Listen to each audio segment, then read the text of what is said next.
Our story begins on the Lunar New Year, a national holiday in South Korea. Some distant relatives visit a family and a son-in-law helps the daughter-in-law with the bags. Later inside the house, the hosts prepare the food while the elders watch a video of a newborn baby. They are extremely excited to see the child taking their first steps and saying their first words. The one in charge of preparing the meal is our protagonist Hania, 32 years old, currently a freelancer without a registered job in other words, unemployed. Therefore she helps with household tasks. Her mother tries to show her the video of the baby, but she says she's seen it so many times she's already memorized what the baby does. Still, her mother remains charmed by the baby's cuteness. While Hania prepares the food, her father sneaks a taste and angrily she says that if they won't help they shouldn't get in the way, much less eat without cutlery. She says that if they're in such a hurry, they should cook for themselves, pointing out that there are 3 people there and only she is doing all the work alone. Her mother reminds her that she said she wanted to live with them forever and needs to at least do this much since she's just sleeping in their house. Her father agrees with her mother completely,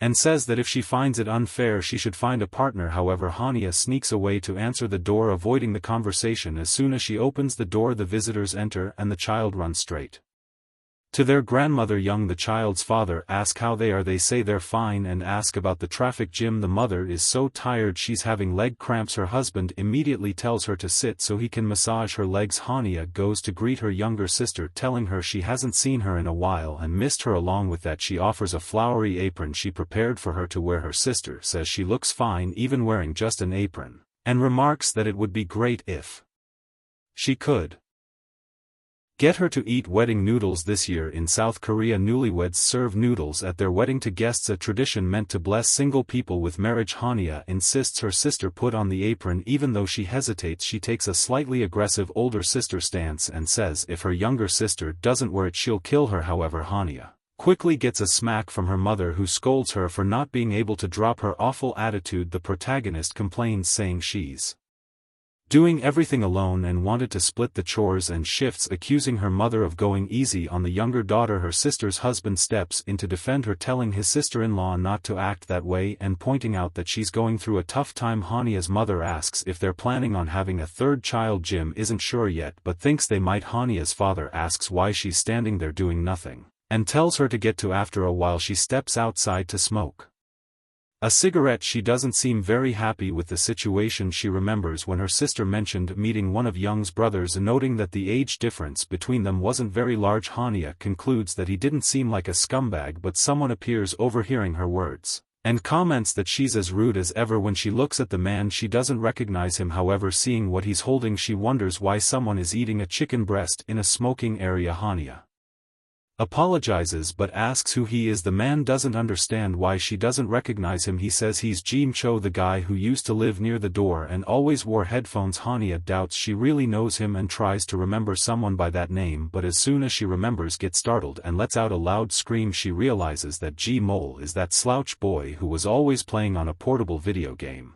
but his appearance has changed a lot. Hania says she almost didn't recognize him, and furthermore mentions that she thought he was crazy for eating chicken in a smoking area. He asks if that's forbidden. However, Hania says it's just weird and tells him to eat at home. The young man says he would, but his family insisted he eat the holiday food, but he got worried about the calories and decided to eat something healthier. This makes the protagonist think he's crazy. She realizes they are the same age and have lived in the same complex since they were kids, so they started getting along by chance. Though she claims Jean Mole isn't exactly her friend, she remembers him during school days, thinking that in her class there were 1 or 2 people who didn't get along with a shy boy who couldn't even pretend to know her even though they lived in the same neighborhood. Or maybe should she say that she had a certain interest in him? Thinking about it leaves her uncertain. Soon she wonders why she's thinking about the past. Now of all times she concludes that she is now an ugly duckling with nowhere to go. In other words, a single unemployed woman. Thinking about it, she notices that Jean Mole has changed a lot and wonders if Seoul's water works miracles because he has become quite a man. Jean Mole is a programmer at a medium-sized well-known company. He's currently an assistant manager and just wants to eat and live well. This makes Hania realize that something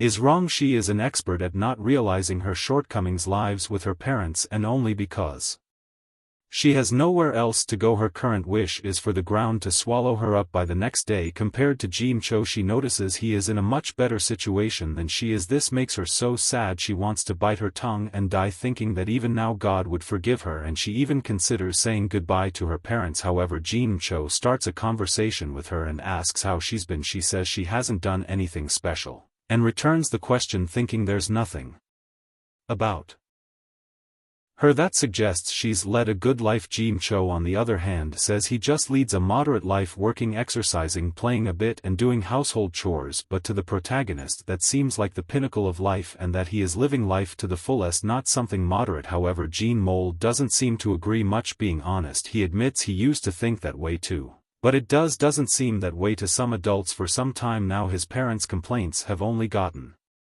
worse. They keep saying things like he's getting older and will never get married, and he thinks marriage isn't something he can do on his own. Not only that, but now they've tried signing him up for a marriage information center with the registration fee. He thinks he could buy several games instead. Anyway, he says Hanja seems fine, at least better off than he is. The protagonist says her family is very close, even closer than she would like. Soon she makes a proposal to Jean Mole, saying they should just get married. Jean Mole is confused as it came out of nowhere. The protagonist tries to justify herself, saying they both have problems because they're still unmarried and that would be solved if they got married. However, in her thoughts she concludes she must be crazy for suggesting that, but she continues, saying they're single and have nothing to lose, and with marriage both would gain something. Jean Mitel's serious face makes her nervous, and she asks why he's so serious, saying she can't even make a joke and has quite the talent for in the mood. However, her sweaty hands and interlocked fingers suggest otherwise. Her nervousness is blatantly obvious. What she didn't expect though is that Jim Cho would immediately agree, and not only that but ask for her hand from her father in front of her entire family shortly after they were at the altar exchanging their wedding vows, and even went on a honeymoon,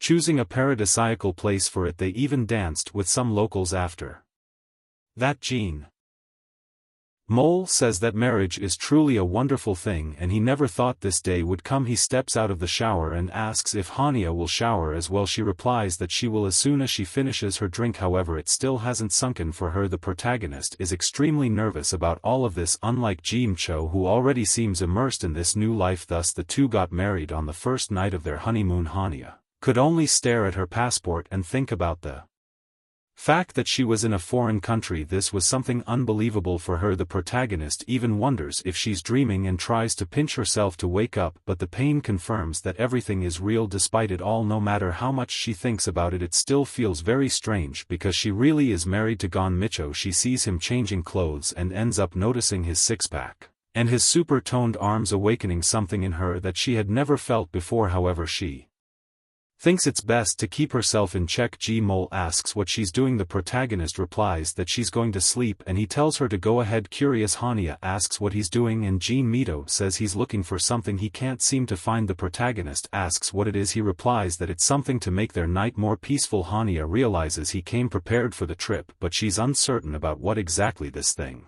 might be. The fact that he mentioned a peaceful night leaves her desperate and embarrassed about what it could be. Hania thinks about him wearing cobalt blue, a color traditionally associated with the wedding night for representing love. She reflects that now they are married there's no way around it, but still this is natural for a couple. However, she doubts what she's thinking, concluding that this is all too sudden. G Mole tries to say something but she panics and starts yelling, saying that her heart isn't ready for this. He doesn't understand her reaction simply shows her what he was looking for: earplugs. Jean Mole explains that he doesn't usually snore, but when he's very tired he does. He then goes to bed first as he is really exhausted. Hania feels embarrassed about the situation but also somewhat relieved. She realizes that she too prepared a sleep mask, which she finds a bit odd. Nonetheless, she puts in the earplugs and lies down, thinking she couldn't have expected anything different from him. According to the protagonist, a honeymoon is something everyone, regardless of their preferences, dreams of at least once, but in some cases it can be the starting point for the first marital conflict, so it should be taken seriously. On the morning of the second day of their honeymoon, Hannah didn't know what to do as she was unsure of what to wear to attract good impressions. She considers wearing something exotic, local and sophisticated, thinking that casual attire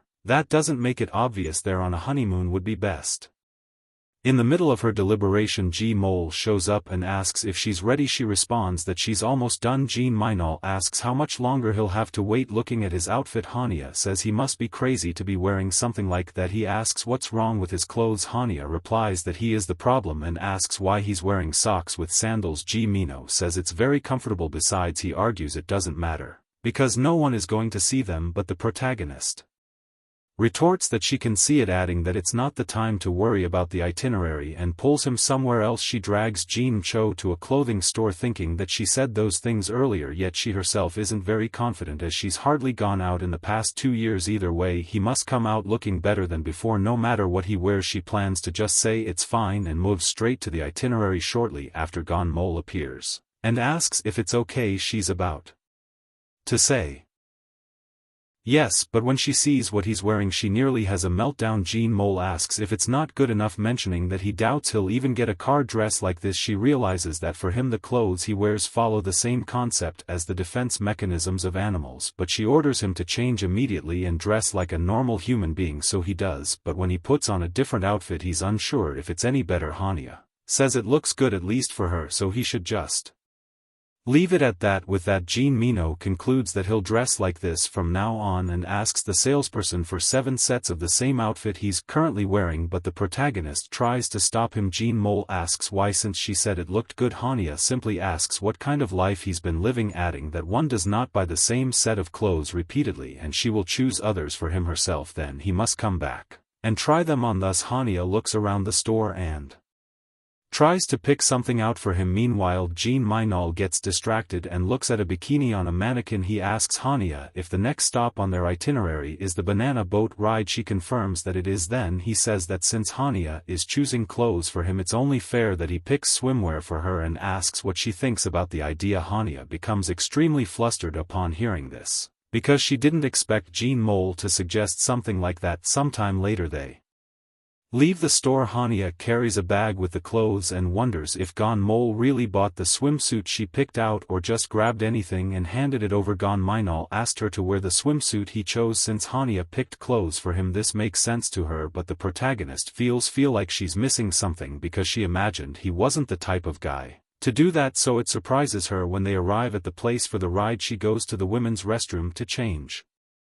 Hania feels confused because Mole didn't even mention what type of swimsuit he bought. She herself saw several bold designs on the mannequins and feels worried because she knows Gon Mole doesn't think much about such things, but it still makes her apprehensive. However, Hania is surprised when she sees the design he chose. Some time passes while she's in the fitting room, and after waiting anxiously, Jean Mole sees her approaching. As soon as the protagonist arrives, Jean Mole asks if she liked the design. He says it caught his attention when he saw it in the catalog because it's highly resistant to cold and water, allowing for better movement, which makes it quite impressive. Hania wants to ask a quick question and asks him to confirm if they are in the middle of a honeymoon. G. Mitchell replies that they are. She then asks him to take a look around. She shows him all the other people who are wearing conventional swimwear, and asks why he thinks those people are dressed that way. Jean mentioned replies that it's due to the hot weather. The protagonist confirms this and asks if they're the only ones who didn't know that. She says she's speechless and asks what he planned to do wearing that, stating that she's so embarrassed she won't be able to enjoy herself. However, sometime later she's already having fun and managed to enjoy it to the fullest. By the way, the full-body swimsuit was very comfortable. Afterward they went to a place to have lunch and took the opportunity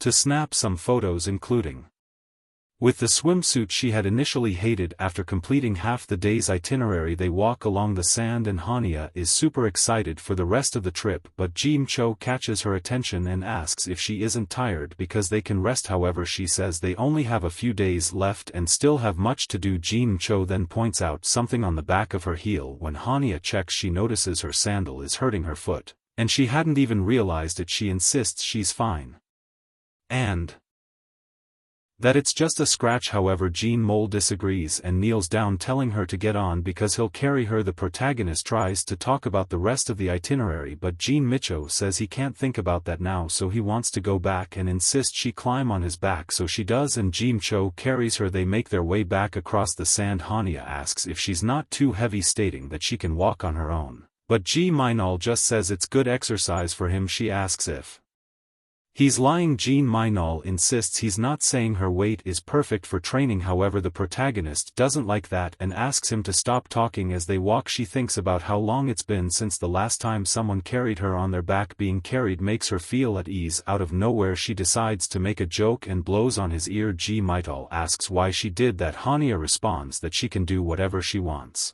and if he has any complaints he should speak up now. The protagonist is having fun teasing him. She looks at the sky and enjoys the view, asking him to stop because she wants to take some photos. Jean Micho says they've already taken plenty, but she insists, saying these are different, so he agrees to take the photo under the sunset. Later on her phone, Hania checks the photo and thinks it's strange because her sister said they would argue a lot during their honeymoon, but the opposite happened. She thinks it's because they have only been married for a few days, and instead of fighting it seems they are having several good moments together. Honestly, she had a lot of fun and hadn't felt like this in years, feeling so happy that she wished she could live there forever. Thinking about it, she recalls what happened earlier when Jean Minol offered to carry her. The fact that he nonchalantly said her heel was hurt and carried her on his back almost made her heart burst. His broad back and warmth made her feel that way, but somehow she also felt comfortable. Still, she doesn't know why she is thinking about these things. Surprisingly, the fact that she had been so lonely made her happy when she had someone by her side. She just hasn't gotten used to the way Jean Cho sleeps, but she knows it costs a lot, so she thinks she has to be happy and enjoy it, because if she were to spend her money on a trip it would only be fun if it were in Korea. Even so, she concludes that it wouldn't be so bad after all. Sometime later they returned to their country.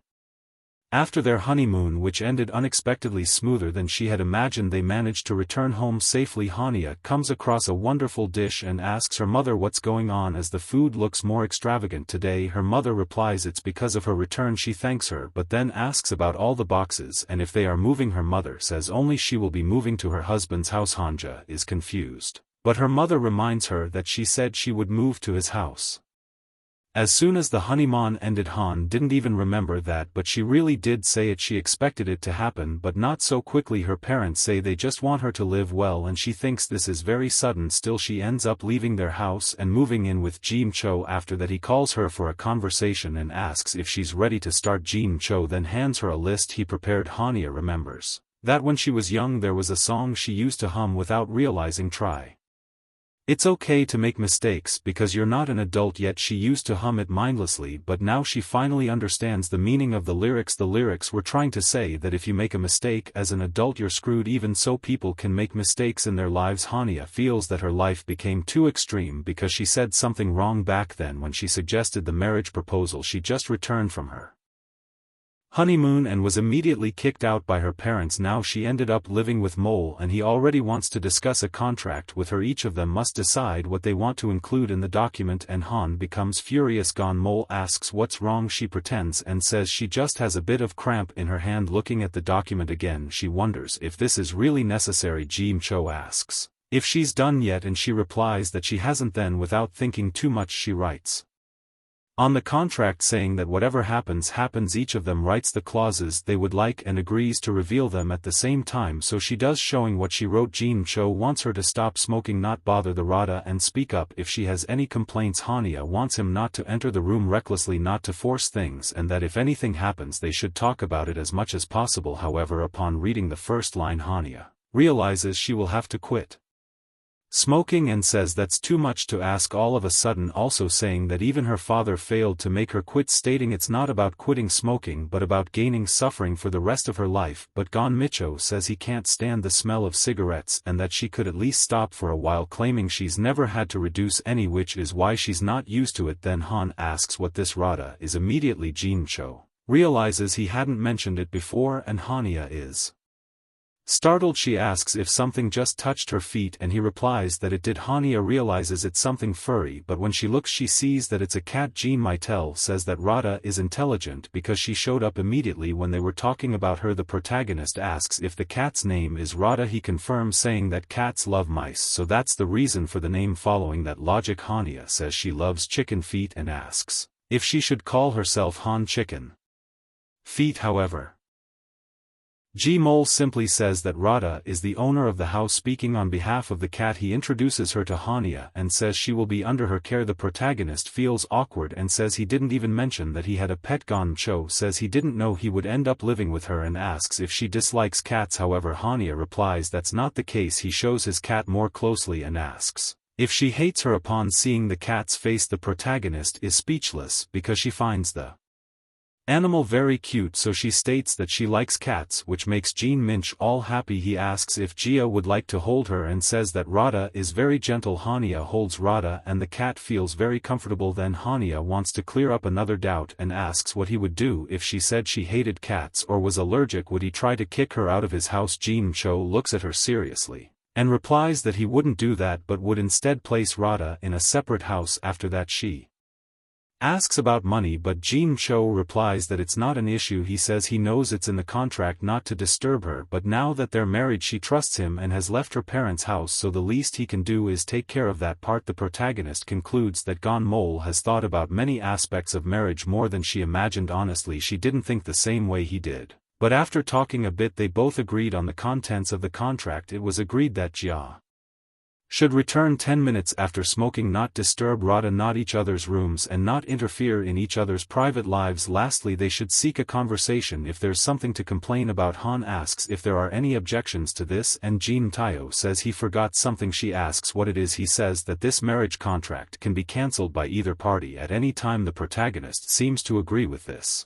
because she wanted this condition from the beginning. The marriage contract is strictly based on mutual interests between the parties and can be terminated immediately by either party, thus they stamp the document. This is a contract for the protagonists. The first lie for them is that they are still not mature enough to be forgiven by society. After signing, Jean Cho calls her attention and says that from now on he will be under her care, extending his hand. Hania likes this gesture and says that she will also be under this playful contract. No one knew, but this would make them laugh until they cried, and that's how they signed. Contrary to the protagonist's concerns, she spent her first night at his house without any issues. She did some online shopping, realizing that furniture is more expensive than she thought. However, she feels she bought everything she needed. It seems she'll only be able to organize things once everything arrives, and since Jean Cho will start working the next day, there's nothing else for her to do. Hania lies down and says the blanket her mother gave her is very comfortable, so she thinks about sleeping, but she starts imagining that from now on she will live there. With that, she can't believe she is actually married and has to live there instead of her parents' house. For her, this means that Jean Mole is in the next room. Even though it's common for Korean couples to sleep in separate rooms, for them it's not the same thing. That's why the protagonist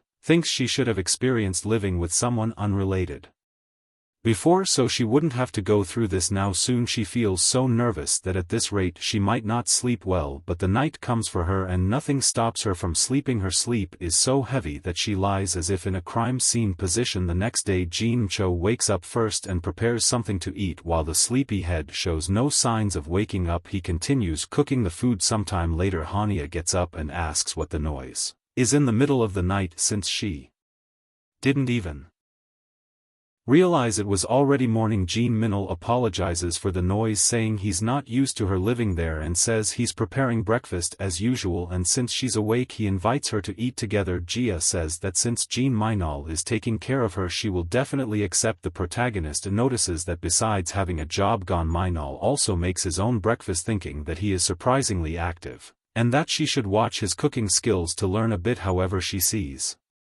that he simply threw some ingredients into a blender and made a chicken breast protein shake with the shake cup in front of her. Ja asks what it is and Ji Mincho replies that it's breakfast. She then asks if he calls that a meal and Ji Mincho says he does. The protagonist decides she'll at least give it a try but finds the taste of the shake disgusting. Then Ji asks if that's all he has for breakfast. Gon Minol says no and hands her a protein bar. Angrily, she throws the bar on the floor and says Jean Cho must be joking, demanding a normal breakfast, even cereal would do. He asks if protein bars aren't normal, but Hania says he isn't normal. The protagonist says that he goes to work and eats something delicious without her, so there's no issue in eating this for breakfast, claiming he's stingy for doing so. But Mole shows her his lunchbox, which contains only chicken breast, sweet potatoes and other vegetables. Immediately Jia remembers him eating chicken breast during the Lunar New Year. Holiday thinking that Mole isn't a normal human being, there's no way he can eat only this all the time, so she goes to check his fridge and sees that's exactly what he always eats. With that, the protagonist falls back saying she'll never complain about her mom's cooking again and will accept whatever her mom offers her from now on. Mole asks if there's nothing she can eat. G replies there are plenty of things she eats and that just looking at his food already makes her feel healthier than. Cho asks why she doesn't eat soup and rice. Hania asks if she can really eat that by herself. Mole doesn't understand the question and says she can, stating that what he eats is enough for him, but she doesn't need to force herself to like eating the same thing he does and can eat whatever she wants. Thus Gia feels stupid for the scene she made at breakfast, because she knows that even if her mom had to scold her she would still make her eat breakfast with the family, and so she got used to it. Right after that she sees Mcho leaving and asks if he's already going to work. He says yes, it's already time. With that, the protagonist says goodbye and Mole notices something different. The protagonist asks if he doesn't like the fact that he has to go to work while she spends the day at home but gone. Mcho says that's not it. She then asks what's with his look, stating that she's also looking for a job, as it's her first day after moving, so she doesn't want to be humiliated. Mcho insists it's not that. She then tells him to be careful on his way and that she'll see him in the evening. A bit uncomfortable, Mcho says goodbye as he leaves. Hania watches him, and as soon as he closes the door, Gia says she was joking about getting a job. Now she's going to enjoy her new routine as much as she can and do so before the money in her bank account runs out. Outside, a couple walks down the street and a man in a car sighs, saying he envies them. After that he hears a noise and realizes Mole is outside. He greets him as assistant manager Jean and says it's been a while. Jean Minol gets into his co-worker's car. His co-worker Choi Sanu says he's surprised. Mole asks about what. Choi Sanu says it's about him taking 10 days off after the holiday gone. Minol had already spoken with the co about it, sent him a request by email and got approval. Then Choi Saner received his call during the holiday and found it strange, because the company offers Mcho vacation days and he always refused, so Choi Sanu asks why he changed his mind, as there must be an explanation. He knows his colleague is unpredictable, but he didn't expect this. However, he sees Mcho smiling and asks if something good happens, since it's rare to see him smile. Mole hesitates to respond. He remembers Hania saying goodbye to him earlier, telling him to be careful on the road made him smile, because he says having someone waiting at home is really a nice thing. Choi Sanu agrees, but feels a bit confused and asks who is waiting for his colleague at home. Mito replies his wife. With this surprising response, his colleague nearly crashes the car. He is shocked to hear Mcho mention a wife and asks if it's a reference to a game or something. However, Mole responds that it's a real wife because he got married last week. Soon someone in the back seat is also surprised, a woman who can't believe what she just heard. She immediately starts asking questions about it. When they arrive at the company building, the other colleagues have similar reactions, congratulating Mole on his marriage. He says he bought some souvenirs during his trip and tells them to pick their favorites. One of them then comments that Mole has become more human since getting married. They also ask why they weren't invited. Mole explains that it was a sudden wedding and was only celebrated with their respective families in a hurry. Choi Sanis says he hasn't finished writing a code and bids farewell to the others to get to work, because he wants to finish it today no matter what. However, Son calls him in a rather sinister tone, asking to speak with him briefly in a more private place. The woman puts Choi Sano in a headlock and he says he gives up and hasn't done anything wrong, but So Swan is extremely furious with him. She says Choi Sanu told her that Mcho wasn't interested in anyone and asks how he ended up getting married. Choi Sanu doesn't know how to respond, and says it doesn't make sense to him either, since he never thought Mcho would get married before the vacation. He didn't even imagine his colleague had a girlfriend and thought he wasn't interested in women at all. So Swan is unsure, but Choi insists that a guy who doesn't drink alcohol and is obsessed with fitness didn't seem interested not just in women but in any human being at all. So Swan then asks why Mole got married. A flashback reveals a bit of her past. Currently Mole is 33 years old and works as a manager at a mid-sized ID company, but when she was just 9 years old she imagined her ideal man as someone tall, handsome, attentive and mature, and it would be great if he were also intelligent. At 16 she said any decent guy would do, someone a little taller than her, smart enough and on the same wavelength. Her standards kept lowering, and by 22 she didn't care much about details and just wanted someone reliable. At 33 she didn't even know what to say anymore. By then she just didn't want to remain single, and that's how she ended up single. Since birth for 33 years, no longer knowing what defines a good man, one day her colleagues noticed she was in a bad mood and heard that she had a bad date with a divorced man who was a father of two. So Swan tried to smile at work, but her sadness showed on her face. She stayed late at work wondering if it's really that hard to find a good man to date, because she feels she's not asking for much, just someone who can understand her and be on the same wavelength. After thinking about this, Mole, who was her subordinate, appeared with a drink and asked her to check his work. After that, she couldn't get him out of her mind. Because of this, she confessed her feelings from Cho to Choi. He was a junior at the company and joked that he wanted a slice of wedding cake and even offered to help with the preparations, saying it would cost about 200 million won for the celebration. So Swan had already imagined getting married around May and wanted to have 2 kids soon. However, now all of that has gone down the drain, and she says there's not much to do about it, and besides, Mole isn't the only man in the world. Choi agrees and says there are plenty of others, but the manager is crying her eyes out. After work, Jin Cho gets ready to leave and the two of them follow him. So C asks Choi if they really have to do this, but Choi insists that it's necessary to be sure in situations like this. He asks if Son had to bet, what would she consider more likely, Jin Mole's marriage or the end of the world tomorrow? She responds the end of the world, and Choi agrees, saying they need to check whether Ji Mole is really married or not. So C seems a bit hesitant to follow Cho like that, but as soon as Choi mentions seeing his colleague near a woman, she changes her mind. The girl wonders what kind of woman Cho likes. Outside the house, Hania puts out her cigarette, saying that Gon Maital has finally arrived. Seeing her from a distance, Son is shocked. Despite being apprehensive, Ji Mole says he's home. The protagonist stared at him seriously, but Mole has no idea what he did wrong. Then he makes the worst mistake a married man can make and asks if something is wrong. Hania becomes extremely irritated with this question, and Mole's colleagues watch the argument from afar. So Swan realizes she really is Mino's wife and he probably likes women with strong personality, but Choi tells her to calm down and keep listening. Soon they hear Hania scolding Cho for coming home so late. Cho says he came straight home after training and asks if that's late. Hania responds that 8:20 p.m.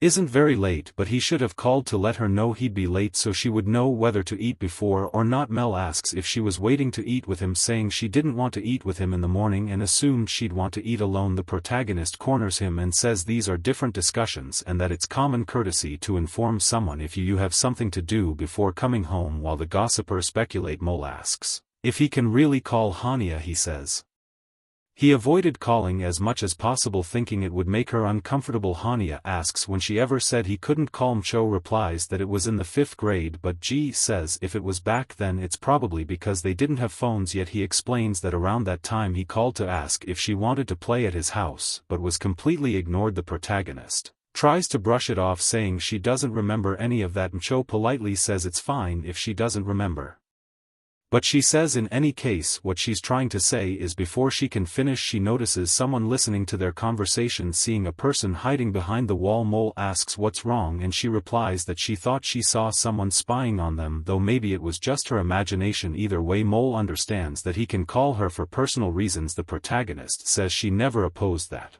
but feels like she's being tricked. Still, she asks what he'd like to have for dinner. Behind the wall, Choi thinks they were nearly caught and concludes that regarding Mio's wife he has the impression he's seen her somewhere before. Later at home, dinner like breakfast was a chicken shake and Hania thinks the zoo monkeys eat better than this. She also remembers the 5th grade incident and how Micho remembers it, considering it happened about 20 years ago. Rivers and mountains have changed since then. She also thinks it was around that time that she stopped playing with him as children. They were very close, even sharing food when they were together, since they lived in the same neighborhood and were the same age. They went to the same kindergarten and grew up in dual income families. Thinking back, they were very close and Hania can't remember why they drifted apart. At that age she was teased for always being around him, but when a friend asked if she was dating Cho she started avoiding him. Cho would call her house to invite her to play, but she started ignoring him. After that they went to the same elementary school. However, as soon as Cho tried to talk to her friend she ignored him and only talked to other girls, leaving Cho completely excluded. Remembering this makes Hania feel very uncomfortable. Now that she realizes this, she feels very embarrassed about how she acted and wonders why she did that. Besides, they hadn't contacted each other until now, even though they're married. The protagonist concludes that it's strange not to have spoken to him before, but When she checks her phone she notices that they only resumed contact specifically to discuss the marriage and concludes that they really hadn't spoken during all that time. She can't believe it and thinks they genuinely never had personal conversations. Now she feels bad for getting angry earlier and thinks she was heartless. Soon she concludes that she should apologize. Mole on the other hand has his phone in his hand, undecided about whether or not he should send a message. He even bangs his head on the table, but after returning decides to take action and sends the message to Hania. She receives Mole's message. After reading its contents she feels moved by what he wrote. After that she bursts into his room. Cho gets startled and reminds her that they agreed not to enter each other's rooms like that, so she knocks on the door before entering and recalls that in Clause 5 of the contract they agreed to prioritize discussions. When there's a complaint, Hania says she has something to complain about and wants to discuss it immediately. She asks if there's any problem with that. Meanwhile she wonders how Cho found out that she likes chicken feet, since that was the content of the message. Later the two sit down for dinner and Hania holds a bottle of beer on her shoulder, commenting on how cold it is even though it was delivered, saying that's pretty cool. However, Jean Mole draws her attention and reminds her that she mentioned wanting to discuss something, a complaint. All innocent gone, Mole asks if he made another mistake. G responds that it's not that and says he was just being impolite. Jean Mole doesn't quite understand. She says she's referring to the beer, claiming that it's impossible to eat chicken feet without beer. Mole asks if her complaint is about chicken feet again. The protagonist says there's something else too, and stopping to think mentions that they've never had a deep conversation. She then says they should talk while having a snack. Jean Mitchell points out there's no specific rule about chicken feed being a snack, but she disagrees, saying that in her country they're the same thing, and she pours beer for both of them. However, she notices that Mole doesn't want to drink and he without any remorse confirms that he doesn't. In Korea it's customary to serve others when drinking together and only serve yourself if you're alone. Because of this she feels embarrassed and asks why G Mole doesn't want to drink. He responds by showing his arms, saying it could cause muscle loss. The protagonist then tells him to get it, claiming she must be crazy for wanting to chat while drinking with a fitness rat who only eats chicken and grass 3 times a day. She changes the subject and says they promise not to force each other, so he doesn't need to drink with her and can go back to his room. However, his next gesture surprises her as he grabs a healthy meal and a bottle of water to eat with her, saying they need to do something like this from time to time. Even though he can't drink the same thing as her, they can still toast. After that he asks what she wanted to talk about, but Hania has already forgotten what the topic was. She called him to drink without thinking,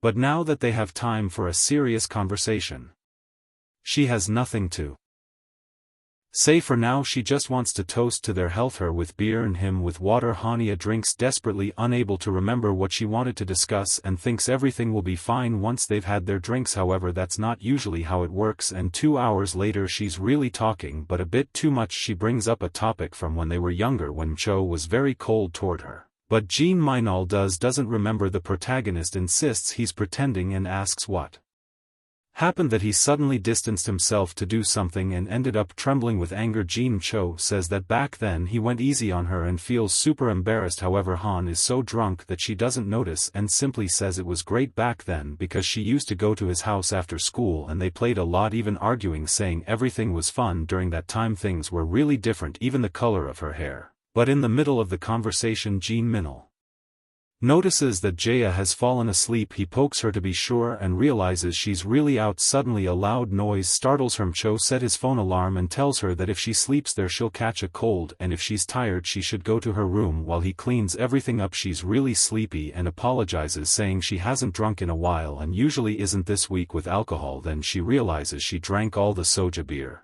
even though she brought it for them to share. Then she asks Jean Mincho for an ear. This unusual request leaves him confused, but Jia ends up grabbing his glasses and putting them on her face, saying his vision is really bad and affirming she's known that since the old days when all he did was play games every day. Jean Micho becomes more serious and asks her to stop playing around and return his glasses, but she insists she won't, saying if he wants them he'll have to take them by force. Ji Mole says she's drunk. However, Hania denies it and claims he's afraid of looking even sillier without the glasses, which is why he doesn't want to take them from her. She then remarks that she's always wanted to say he looks terrible without those glasses because he looks like an old man wearing thick glasses like that. Jean Cho pins her against the wall And Gia starts laughing, saying he's trying to kidnap someone. She adds that if he thinks she'll return the glasses just because he pushed her against the wall, he's got the wrong idea. But suddenly she catches a glimpse of Jin Cho looking at her without the glasses. This makes him look even more handsome. Hania becomes flustered and Jin Mol asks her to return his glasses. With the food still on the table, Jin Mino, now on the couch, leans over her against the wall demanding his glasses back. Hanja feels incredibly embarrassed. Before he can press further, she puts the glasses back on his face and runs to her room. The protagonist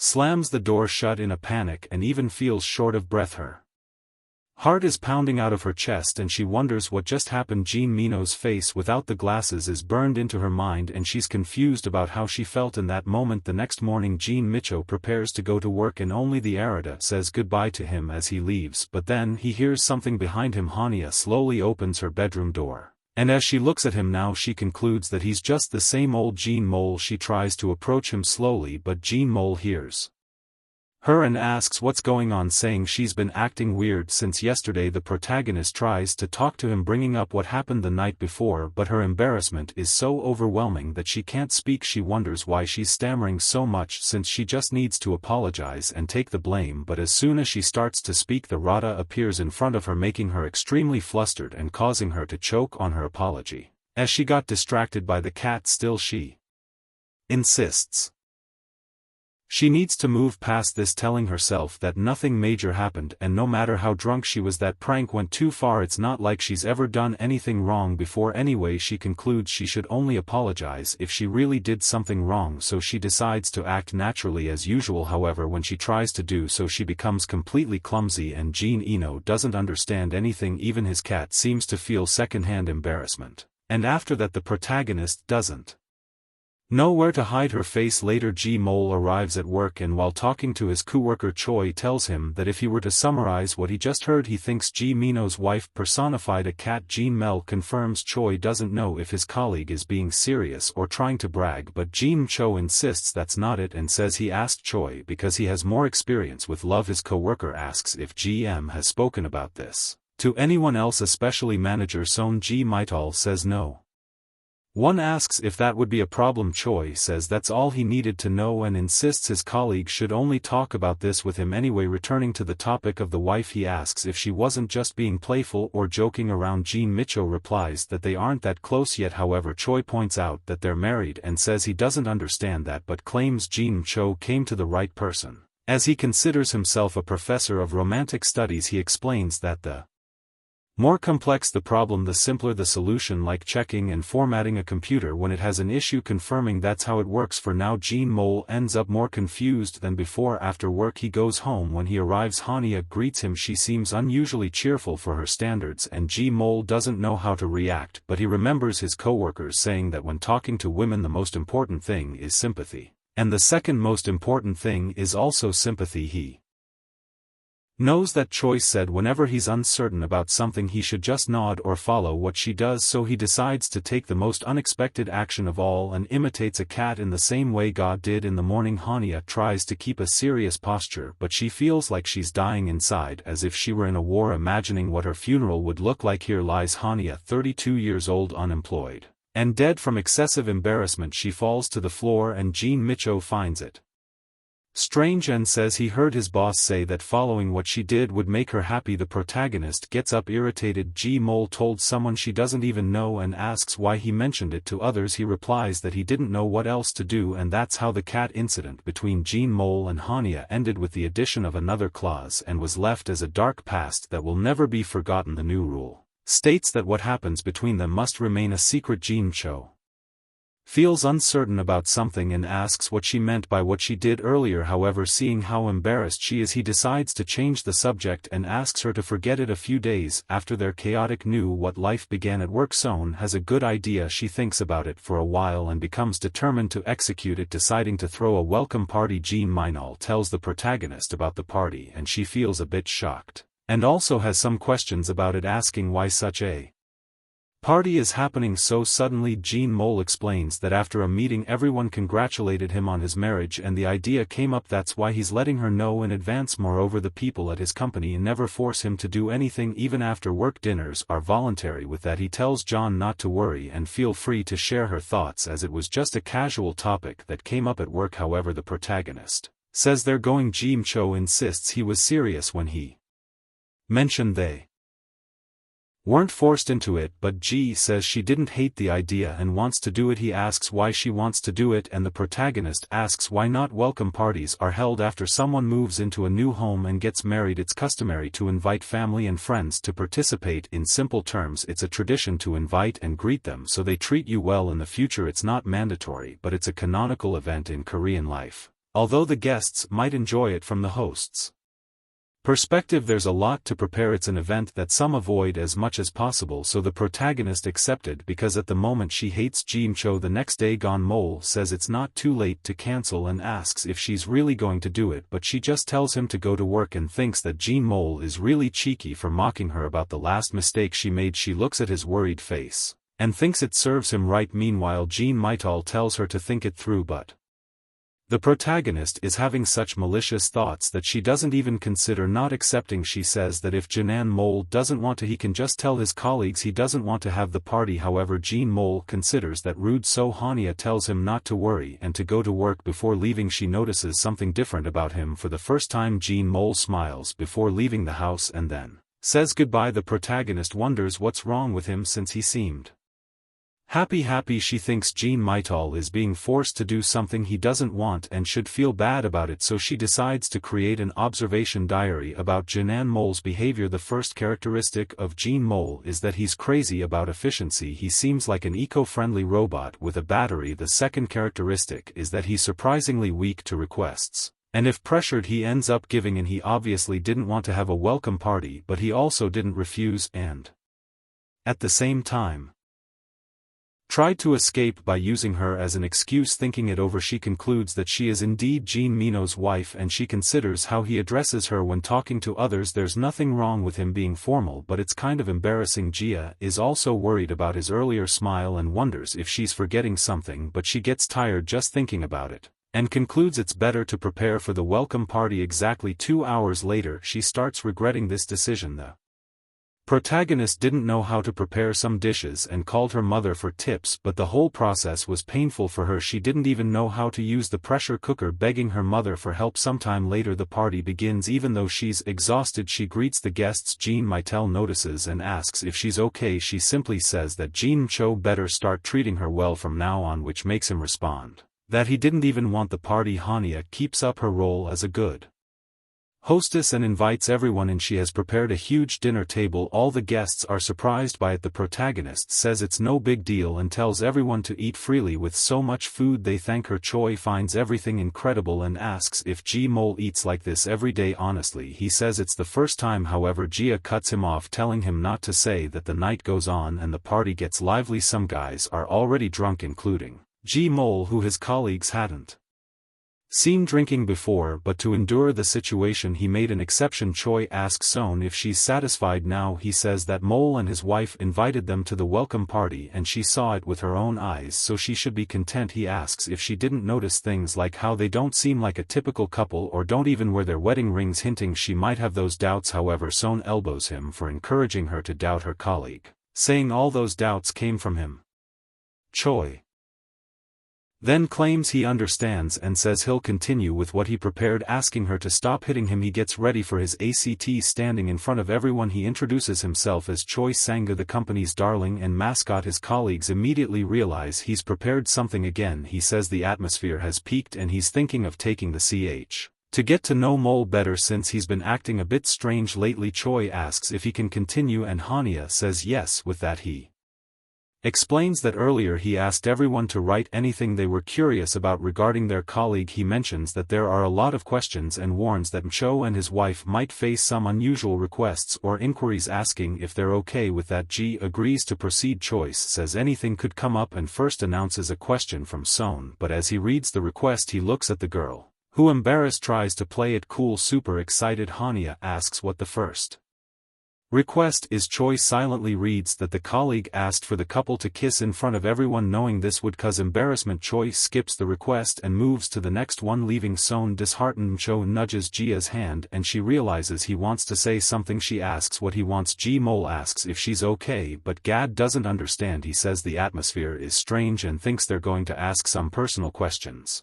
but she says they shouldn't hold anything back from the others. However, she notes that they're only married on paper, so she says it would be nice to act like a happy couple in front of the others. What she means is that they should answer moderately and flexibly so they won't be bothered by it in the future. Jean Mole understands her strategy and takes into account the temporary rule of flexibility. Choi then announces the next question from Kim Jia from HR, saying it's a very personal question. He asks about the marriage proposal, how and where it happened in detail. If they don't answer, they'll have to drink a glass of beer. As he begins a countdown, the protagonist reflects on what really happened and concludes it's better to skip this and drink. However, Jean Mole takes the lead and starts answering, saying he was eating chicken breast in the smoking area and she suddenly proposed to him. The protagonist is shocked because she wasn't expecting that. Choi asks if what Jean Mole just said is true. A flashback of their marriage plays out at that moment. Jia remembers that Cho really was eating chicken in the smoking area and she brought up the topic of marriage first. Shortly after they got married, she concluded she doesn't want the others to know about this and he chose not to answer, accepting the punishment instead, and drank the glass of beer. Choi comments that they seem very much in love and the protagonist tells Cho that they need to talk about this later. The manager then says that now that everyone is more relaxed, he we'll move on to the next question, which is a bit intense. He asks when and where they had their first kiss and whether they'll answer or take the punishment. Hanja tries to recall if they've ever actually kissed and concludes it must have been at the wedding, but she remembers they didn't kiss because she was determined not to do so. It would also be strange to claim their first kiss was at the wedding, so she ponders the best way to respond, but she concludes that she should just pass on this one. Again, with the delay in her response, Choi begins the countdown. The protagonist is about to drink when Cho answers that their first kiss was when they were just 5 years old in kindergarten. Hania definitely wasn't expecting that and is startled because she doesn't even remember it herself, and Mole's colleagues realized they were childhood friends. Mole even mentions that she had a nickname during preschool and said she was called Kissy Ghosts because she went around kissing people. However, she's furious at this revelation, especially because Mole chose to bring it up now for his co-workers. The night turned out to be very entertaining. A while later they thank the couple for the party and say their goodbyes. The protagonist stops Cho from leaving with him and drags him back home. As Son prepares to leave, she overhears the couple talking about answering questions flexibly, and Hania says Cho was a little too flexible, so Swan realizes that the two are indeed close and feels awkward, and with that she gets a ride home. On the way back, Choi Sanu notices something is bothering her and says she's right about something, mentioning that before the questions began he was also confused, and based on their actions and answers he's unsure whether they're pretending or not. In a way they're different from other couples, and Choi doesn't think it's just suspicion at play here. He asks if he should investigate further, but So Swan tells him to drop it. He says he understands but is already planning something else, so Swan insists that he should forget about it, and Choi almost crashes the car again. Startled, he then says Son is giving up too easily and asks why she's suddenly denying it and keeps saying she needed to see them for herself. However, as soon as Son saw them she immediately knew her suspicions were unfounded and felt disheartened by it, wondering where someone like her could fit in. In any case, she states that it ends now since she confirmed it for herself and tells Choi that he's worked hard during this time. Unlike his colleague, Choi Sanu isn't ready to give up and suddenly swerves the car, leaving her frightened. She asks what he's doing and Choi responds that he suddenly feels like drinking. He says she has time as well and that everyone was drinking earlier but he didn't get to have a single sip. Choi says she doesn't have to drink with him but insists she at least keep him company. She gets excited and asks if he'll pay. Choi says yes and asks if she wants to eat something as well, so Swan says she just had Korean steak from Two Blues not long ago. The manager asks if she's crossing a line with this establishment, but she replies that he asked for her preference and asks if it's okay for them to go there. Choi says that since she put it that way he has nothing more to say. He agrees to take her to the restaurant, so Swan gets excited and says she'll also order Yako. However, Choi already thinks she's pushing his generosity, and so the small celebration that Mole and Xia were unaware of ended quietly. However, the next morning Choi Sanil wakes up to find Son lying next to him for them. This might mark a new beginning after the twists and turns of the welcome party on Saturday at 11.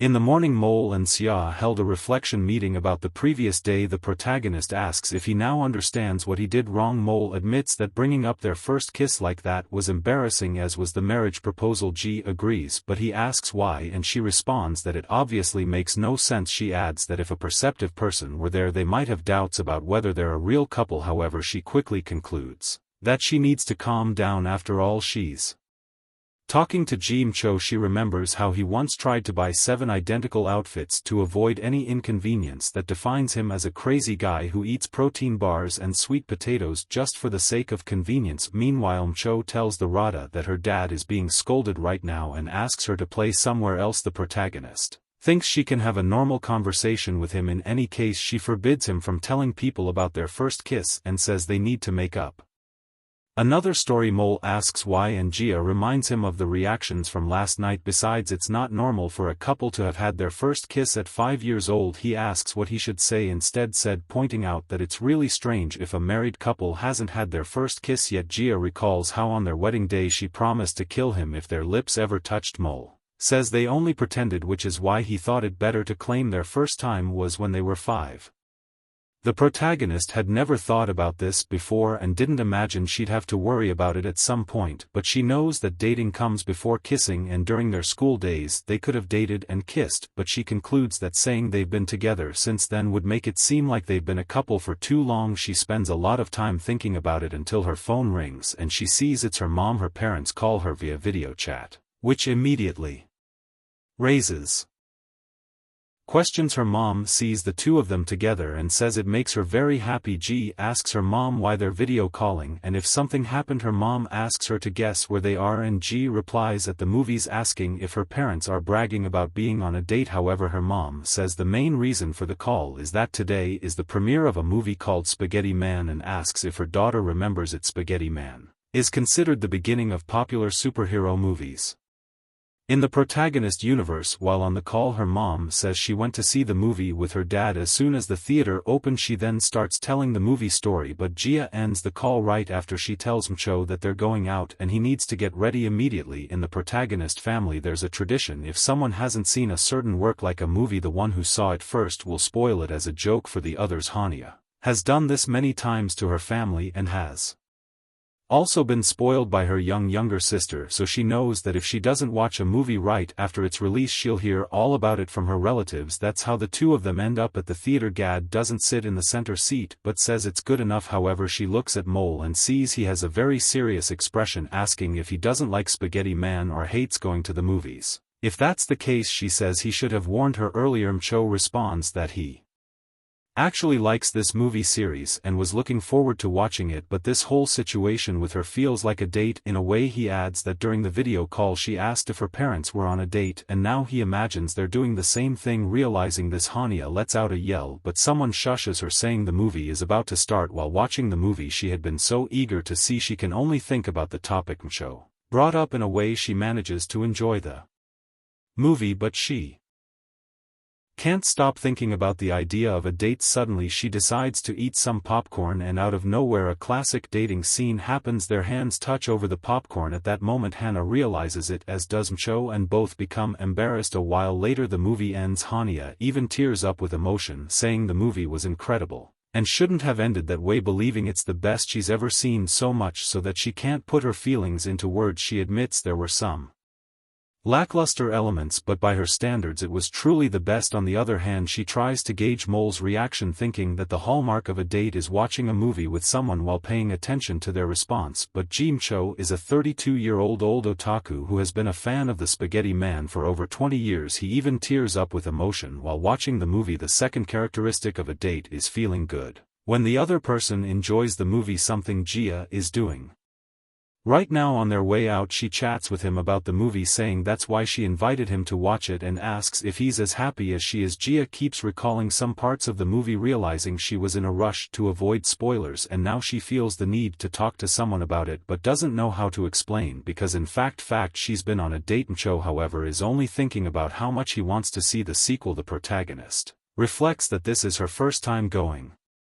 out with Mcho, but someone bumps into her on the escalator while she's lost in thought, and this causes her to lose her balance, about to fall in the next moment, but Mcho quickly notices this, and with his fast reflexes he tries to catch her. However, things don't go as expected, and the position they end up and surprises everyone around them. Jaya lands face first on Toino, giving the impression she jumped on him to kiss him. Their lips actually touch, and as soon as she realizes it, she becomes extremely embarrassed by the situation. The escalator they used is near the ticket booth. As a result, several people witnessed the scene. To the others, the couple kissing in such an unconventional way becomes an unexpected attraction, but to the protagonist it's utterly mortifying. She remembers that first kiss so vividly. Even now, her first kiss with Mole, which happened accidentally, had a faint taste of caramel. A child passing by with their mother points out the scene, but the mother insists the child shouldn't watch such an embarrassing moment. Embarrassment is a small word for what the protagonist is feeling now. Mcho picks her up and pulls her away, holding Hanja in the air. She asks him to put her down and Mcho complies. They stare at each other for a moment, but Hanja runs off, overwhelmed by the embarrassment. Out of nowhere she turns to Mainol and says she cancels what just happened. She asks if Mole is familiar with the 3C rule,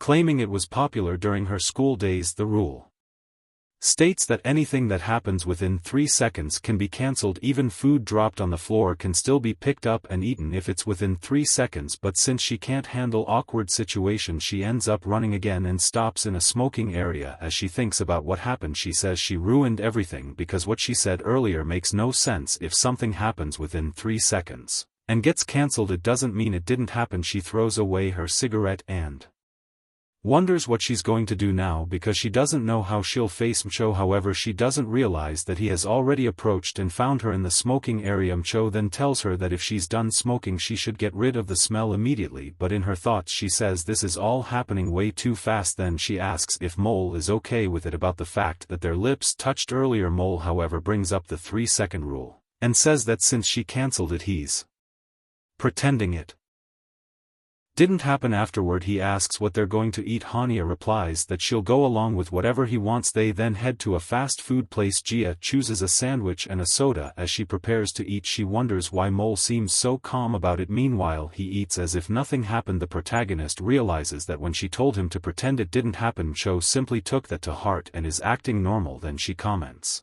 that it's amazing how he's eating chicken breasts even after going all the way there. After eating they walk back home, but unlike Goncho, the protagonist can't stop thinking about what happened. She remains pensive for a while and concludes that she's being overly dramatic today, because two people accidentally bumping lips is nothing more than that. And there's also the fact that they're married and this is the first time they've watched a movie together, so she thought Mcho would be acting differently. But somehow his calm demeanor bothers her, because to her it feels a little disappointing. However, Mcho strikes up a conversation and says he has something to say and starts talking about their lips touching, stating that it lasted more than 3 seconds. He's unsure of the exact duration, but he's certain it was more than 3 seconds. What he's trying to say is that they can make that their first kiss. Mcho calls their earlier conversation about when and where their first kiss happened, and suggests they could use this story in setting, just saying it happened before. However, that's how Hania at 32 years old ended up running away a month after getting married, and the reason for her escape was that she couldn't stand seeing Mcho. In any case, that's what happened, and she ended up seeking refuge at her younger sister's house, saying she'll stay under her care for a while. The protagonist arrives unannounced at her sister's house and greets her and her family. Her sister and brother-in-law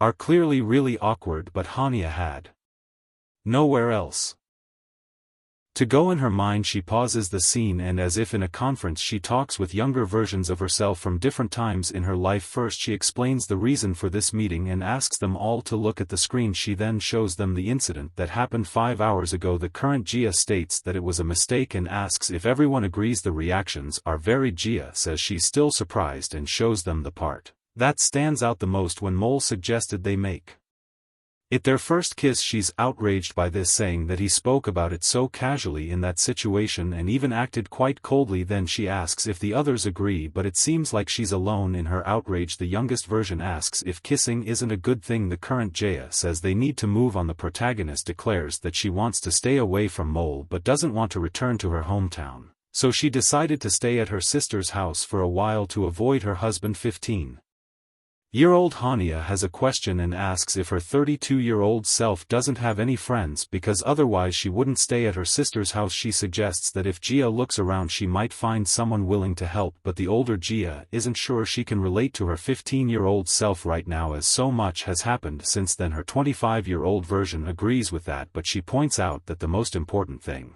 is that her sister and brother-in-law owe her a lot. She reveals that in reality she was responsible for bringing the two together as a couple and plans to use that to her advantage. In the past she set up a blind date for them when she hadn't quit her job yet, gave her sister an allowance and pressured her to marry quickly. According to the protagonist, considering how indebted they are to her, they can't possibly ignore her now. When she arrives at their house she gives a gift to her brother-in-law, and then greets her sister Jim and welcomes her warmly, saying it's kind of her to show up on the weekend with gifts, but then she asks why G showed up unannounced and if she's learned anything about manners. G responds that she learned manners the same way her sister did while their father plays with the children. The protagonist comments on how energetic they are but notes how calm her brother-in-law is. She then asks whom the kids take after. Her sister says the kids take after her, and looking back to when the two of them were children she's sure their future nieces and nephews will be just as lively to tease her. Jim calls her the eldest daughter of their mother. Gia doesn't like this, however Jim says that whatever the reason for her visit she has something to say first. Hannah becomes apprehensive about the topic, but her sister starts talking about the Spaghetti Man movie and wants to share spoilers. However the protagonist says she's already seen it. Her sister is frustrated, asking how G managed to watch it so quickly. Gia responds that she made use of the weekend and it has nothing to do with being unemployed. After that Jim asks if something happened with her sister's husband. Gia even spits out the juice she's drinking and tries to play it off to avoid answering the question, but her sister knows her too well and says Gia has a bad habit of hiding whenever something bad happens. Jim quickly deduces that Gia is upset with her husband and left home with nowhere else to go. She came there because it's comfortable for her. Jim and asks why Gia came to her house. The protagonist hesitates and says she just wanted to see her and her nieces and nephews, nothing more. Her sister is happy that Gia is showing she cares about her family, but the protagonist knows it's a lie and is touched that her sister got emotional with that. Jim says this is the perfect moment to leave the kids with their aunt and enjoy some alone time with her husband. Young asks if this will really work and Jim replies that her sister agreed, so she wants to make the most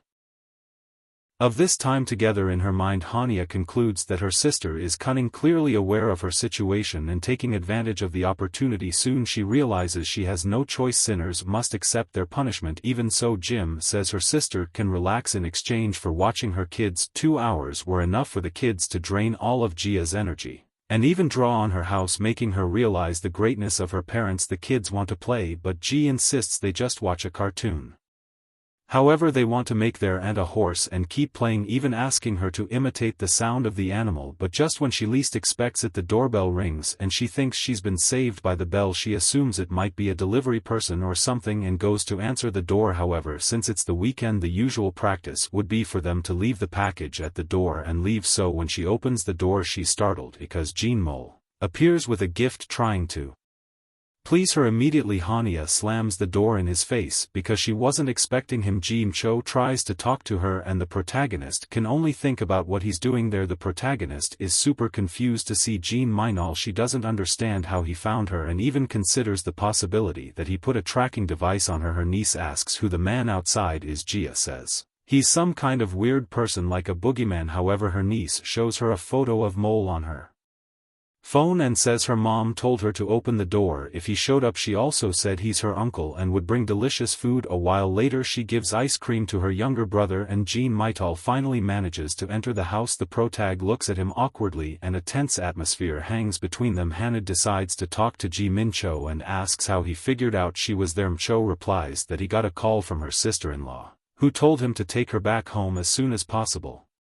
Gia gets angry at her sister but quickly remembers that her sister did the same thing when their parents fought. Even so she feels betrayed. She then asks if Mole is stupid and if his reasoning is really that slow. She also asks why he showed up as soon as they called and says she's avoiding him because she feels uncomfortable, but Mole uses clause 5 of the contract against her, reminding her they're supposed to prioritize talking if there's something to complain about. He asks why she's angry and wants To know when and where it started, this makes the protagonist conclude that Mcho wants to argue with her. However, Mcho persists with his question, wanting to know why she's upset. By this point even she doesn't know. The protagonist only remembers that after the accidental kiss her heart stirred for no reason because of the moment, and when she was trying to act as if it never happened, MCH came at the perfect time. Her heart was racing and Mole elegantly jumbled his words. Thinking about it, she wonders why her heart pounded so much. Because of Mcho. Since he's insensitive, ignorant and frustrating, there shouldn't be room for her to feel flustered by someone like him. Gia considers Mole annoying, and the fact that she was expecting something from him irritates her even more. But before she could explode, her niece calls her and puts a spoonful of ice cream in her mouth, asking if she likes the flavor. The child says her mom taught her that sweets are the best cure for anger. She also offers the ice cream to Mcho, but he declines because of his strict diet. In a way, Hania feels embarrassed because she can't act her age around the kids. She feeds her little nephew the ice cream, and while doing so she realizes the incident wasn't something worth getting so angry about. Gia is already calming down and even enjoys playing with her nephew and reasons like an adult, saying a kiss isn't something to stress so much about, and both of them should act their age. Seeing Mole interacting with her nieces and nephews, she wonders if the two of them are still just kids. Her first post-marriage escape, which she carried out in such haste, ended in just half a day, all thanks to her sister's elegant consideration. At the end of the day they say their goodbyes and head back home together. The protagonist thinks that if she had known it would end like this she would have stayed in her room, concluding that she left unnecessarily and only made things worse. On the way back home, Mole apologizes, saying he should have done it earlier, and came to this conclusion after remembering the marriage contract. He admits he was insensitive about what happened at the cinema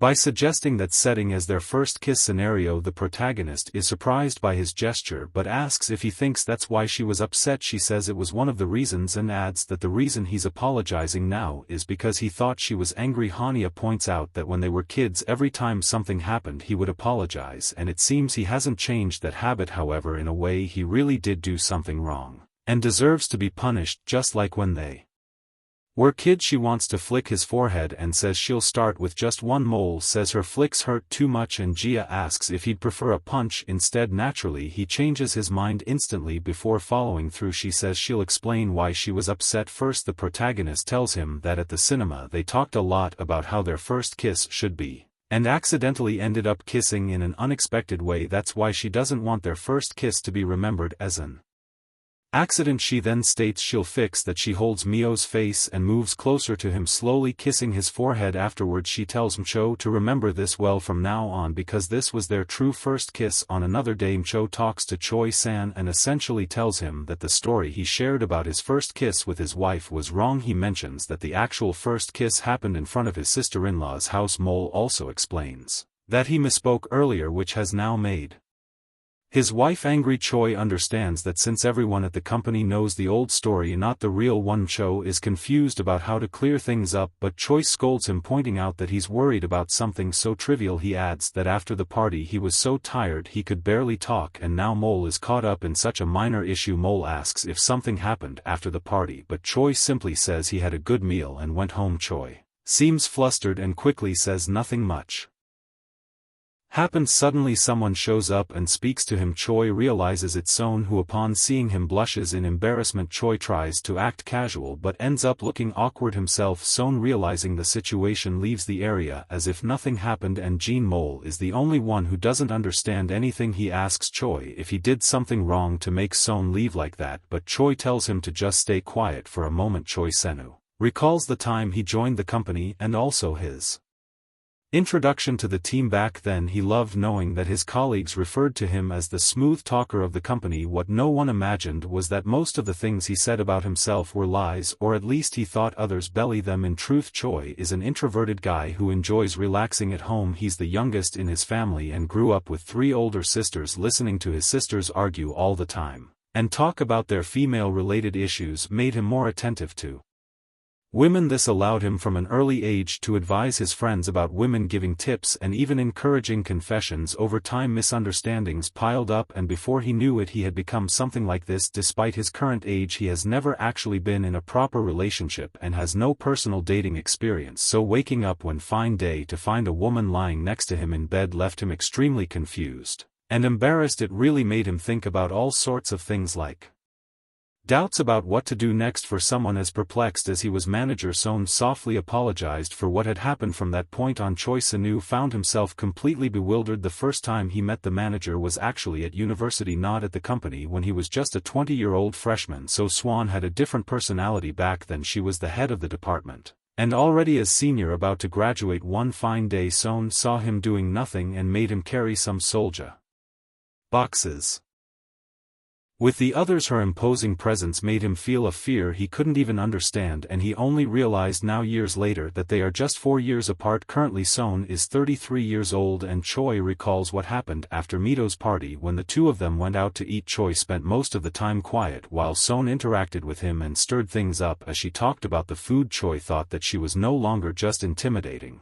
but also an adult, and that's how they decided to just forget what happened that day like adults normally would. But when they arrived at work the next day, the awkwardness between them was so palpable that they couldn't even manage to greet each other and simply pretended not to know one another as they went about their work routines. Choi remembers the moment when Son apologized, wondering what her words meant at that time. Even though he doesn't know the answer, Choi knows he'll never forget what happened that day because he feels he hasn't matured enough yet. And just like he thought back then, the same applies to Son. Seeing her in the morning, he was certain of it. Son doesn't seem comfortable with the situation either, and the fact that neither of them can talk about it only makes things worse. Choi Sanua seems to realize this and tries to take the initiative, confronting manager Son, but he freezes as soon as he looks at her. The two of them use the same elevator, and inside Choi starts a conversation, but he doesn't expect to freeze midway, making the situation even worse. So Swan takes the initiative to smooth things over and talks as if she's just chatting with a coworker. The manager notices this and goes along with it, but it doesn't please him because he's too bothered to simply forget what happened. He tries to say what he wants again, but a coworker enters the elevator, cutting him off. In a way, he feels a bit relieved. The same goes for San, and the coworker,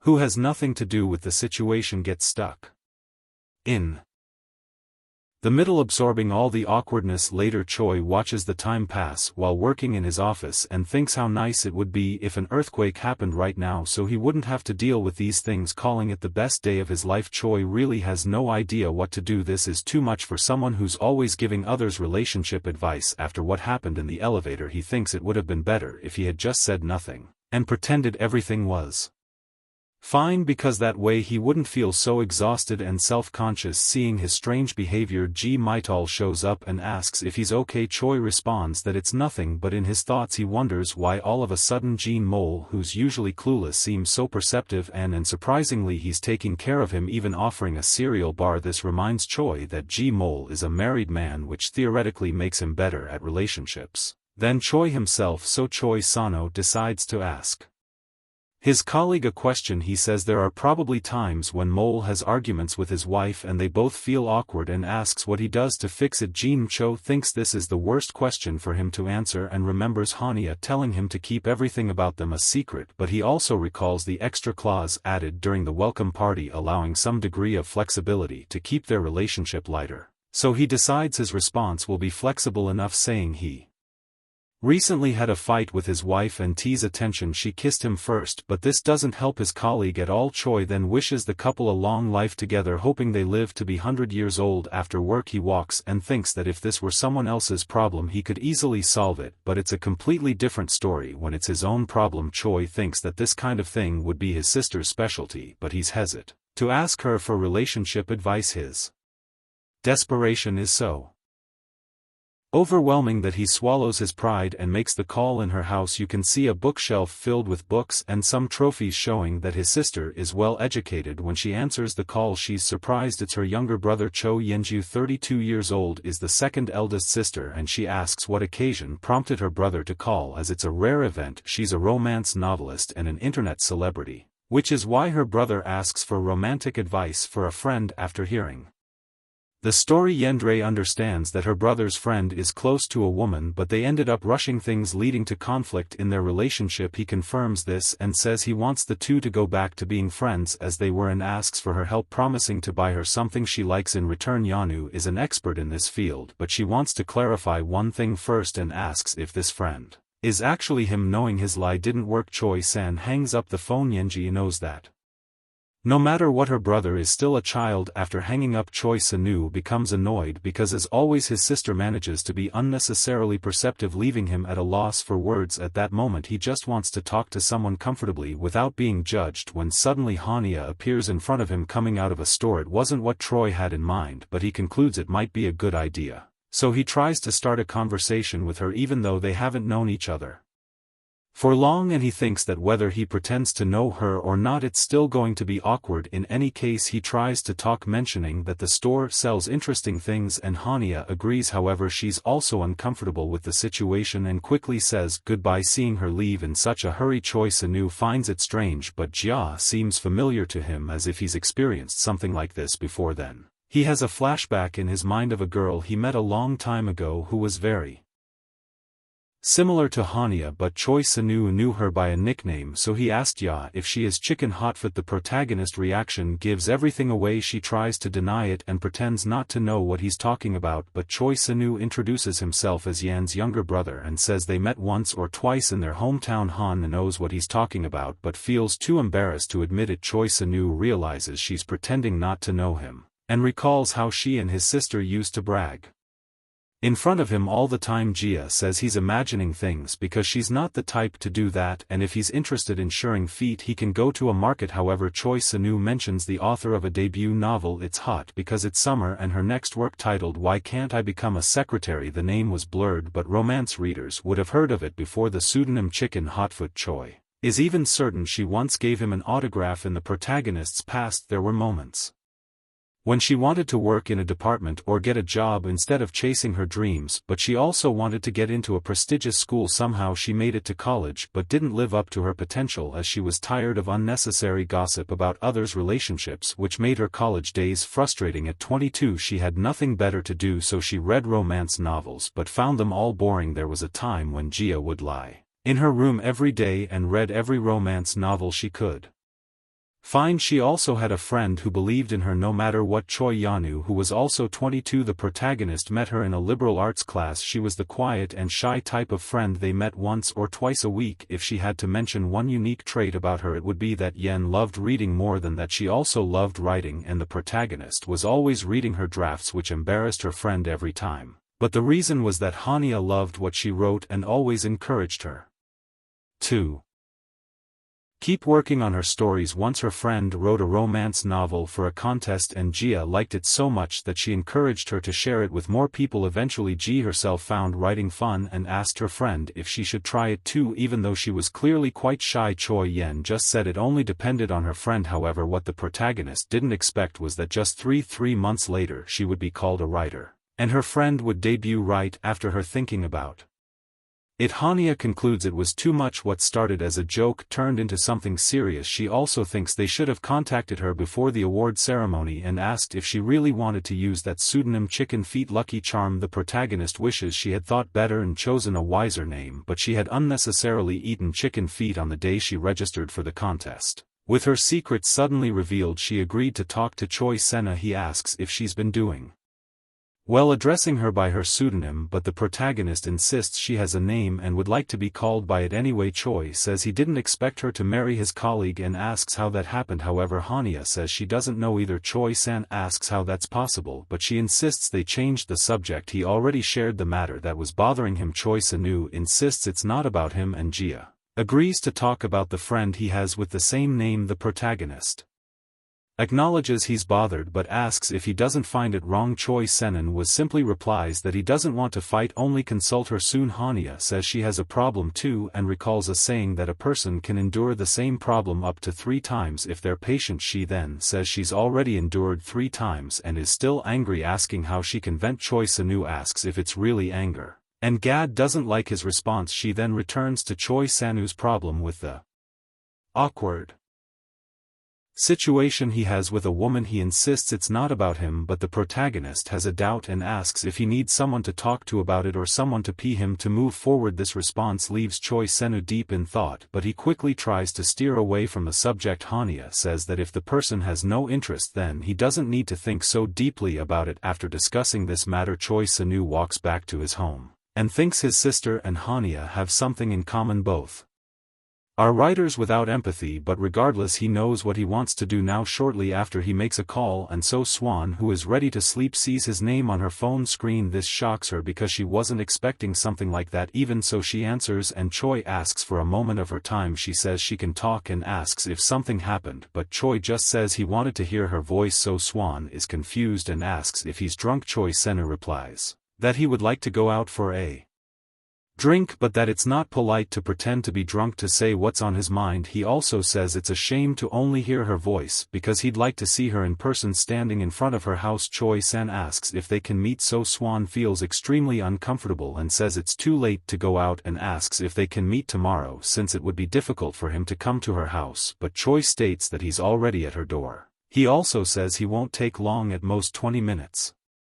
Because what he has to say shouldn't be discussed over the phone. However, Son doesn't even consider it as she's already in her pajamas and without makeup. Besides, she's in a chaotic and uncontrollable state, having knocked over some things in her surprise at his call. Nevertheless, she gathers courage because she's curious, so she shifts her posture and tries to prepare for the occasion. Soon she asks Choi to wait about 10 minutes, and he says he can wait as long as she wants, as long as she comes out. Choi San will spend some time waiting outside, tapping his foot as he waits, and suddenly remembers a line from a novel he read that said, "If you come at 4 in the morning I'll be happy." Since 3 when he was younger he always wondered what that meant, and now he has a better idea as Son finally arrives fully dressed up and asks if he waited long. Choi thinks that when the moment comes his heart might explode, so he tries to stay focused. That he realizes was the meaning of the line. Then he says they need to go somewhere and sit down before they talk. Sometime later they go to a place. However, upon arriving there Choi feels embarrassed, so Sen feels no different and asks if instead of a playground they shouldn't go to a cafe. However, Choi says that this is a more appropriate place for them to be alone and he doesn't want to take up too much of her time. Still, after finishing each sentence he freezes out of embarrassment.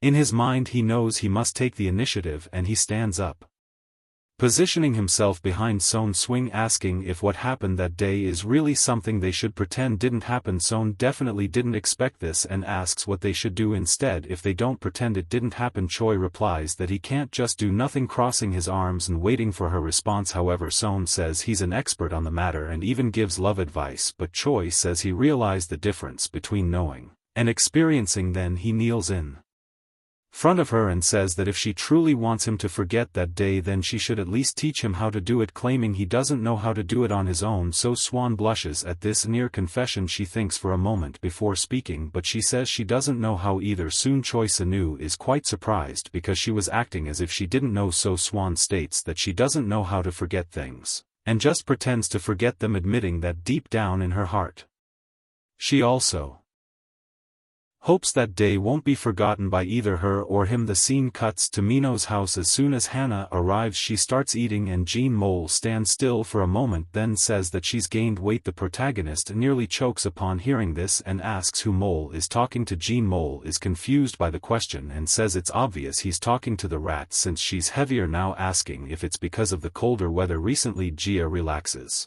and says that animals living in colder regions gain a lot of weight and concludes the rat must just be preparing for winter. Mole asks if he should turn up the heater, but Gia can only think about how he almost called her fat. The next morning Jean Cho gets ready to go to work. He notices Hania is there and asks what she wants, but she says it's nothing and just tells him to be careful on his way. Mole thinks about what response would be most appropriate, and he calls her by her name, gesturing with his open hand. He says he'll be back.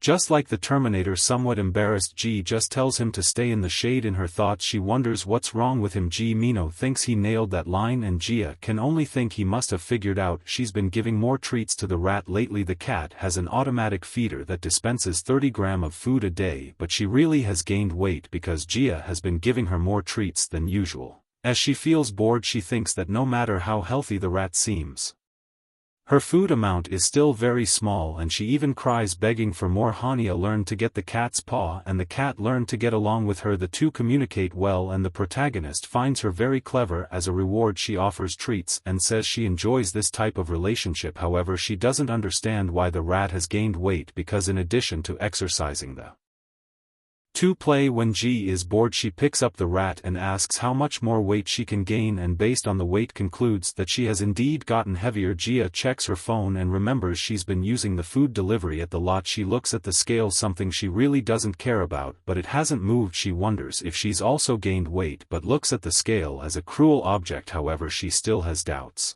and considers weighing herself to clear them. The scale lights up as she steps on it and Hanja is happy, saying people don't gain weight that easily. However, she had stepped on it while holding the cat. The protagonist says Jean Mole has been so worried lately he hasn't noticed his scale is broken. Then she looks at the rat who doesn't understand a word of what she's saying. Next, the protagonist goes to her clothes and decides to try on some pieces, saying it doesn't make any sense for someone to gain weight without noticing. She then feels more relaxed because her clothes are no longer tight, and as expected the scale was indeed acting strangely. But when she bends down to pick another outfit she hears the sound of something ripping. As soon as Ji Mel arrives home he finds Ji drinking something healthy and doesn't understand her sudden change in behavior. Hania asks him to teach her how to work out, arguing that he's good at it and should know how to teach her. Jin Cho gets super excited about this, and holding her hand says this is a spot-on decision. He also says that at their age exercising is a necessity for survival and asks when she wants to start. The protagonist can only think about why Mole held her hand. Meanwhile he keeps asking about enrolling her in a gym. Ji thinks it's not the time to feel flustered just because they held hands, because when it comes to Gon Maital there are two things she didn't consider. The first is that he's a maniac who eats chicken breast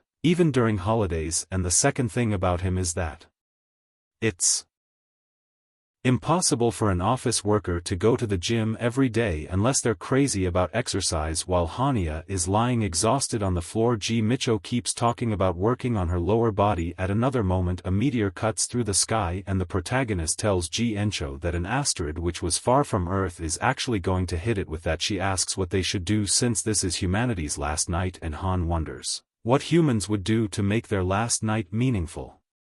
Micho however asks why she's talking about something so obvious and says he knows exactly what to do. Right after the protagonist screams and wakes up realizing it was all just a dream. She feels confused and thinks this is the worst kind of dream anyone could have. Immediately she feels a pain in her stomach and starts writing in bed. Hania concludes that everything that has happened so far is just karma, finally catching up to her ever since she consulted a nearby specialist before starting to workout. Mole said she made the right decision to exercise after starting. Mole says people don't die that easily. Then he wants to do another set. Jia says he claimed that was the last one, but Mole insists it wasn't. Soon he motivates her to keep going even though she doesn't want to. After coming home from the workout the protagonist concludes that Mole is crazy and wonders how he can eat such tasteless food every day. Not only that, but he also sent a message about the soreness she felt in the morning, saying it's better to go out for a walk than stay idle. Jia states she doesn't know when, but this has already gone wrong. However, she thinks she should have already seen results before working out, as she barely ate the day before and must have lost at least 3 kilos. But obviously this is the mindset of someone who has never exercised before, and to her surprise the numbers were the same, which left her extremely frustrated. Back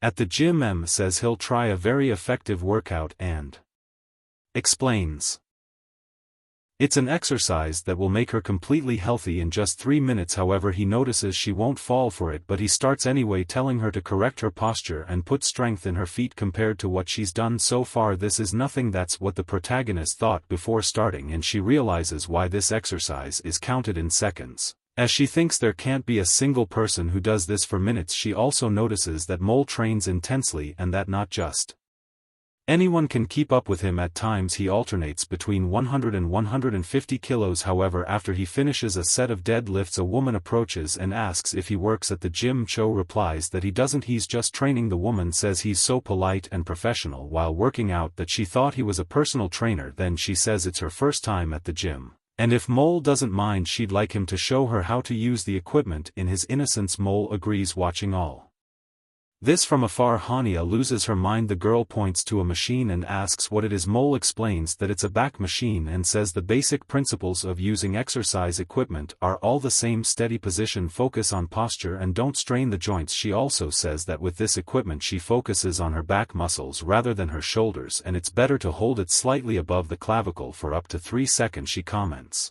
that it's very kind of him, and Jia simply observes Then the woman says she saw something online about squats being good for the body and asks how to do them. Ji realizes that the woman is openly flirting with Mole. On top of that, she thinks Mole came there to train with her but stopped what he was doing to help a stranger. Hania insists to herself that she's not angry. Meanwhile, Mole explains squats to the woman and teaches her everything he knows, even giving her some tips on how to master the basics. However, in the middle of the explanation, she says she fell and coincidentally ends up in a cute pose. Ji, now fully annoyed, laughs at the situation. The woman says it's truly her first time and asks for help getting up. Mole immediately offers assistance, saying everyone is like this their first time. While Gia watches everything as she gets up, the woman says Mel is amazing and flawless, and 100% her type, from the way he speaks to the way he acts, even his appearance. She is smitten with him and asks if Mole has time afterward, inviting him for a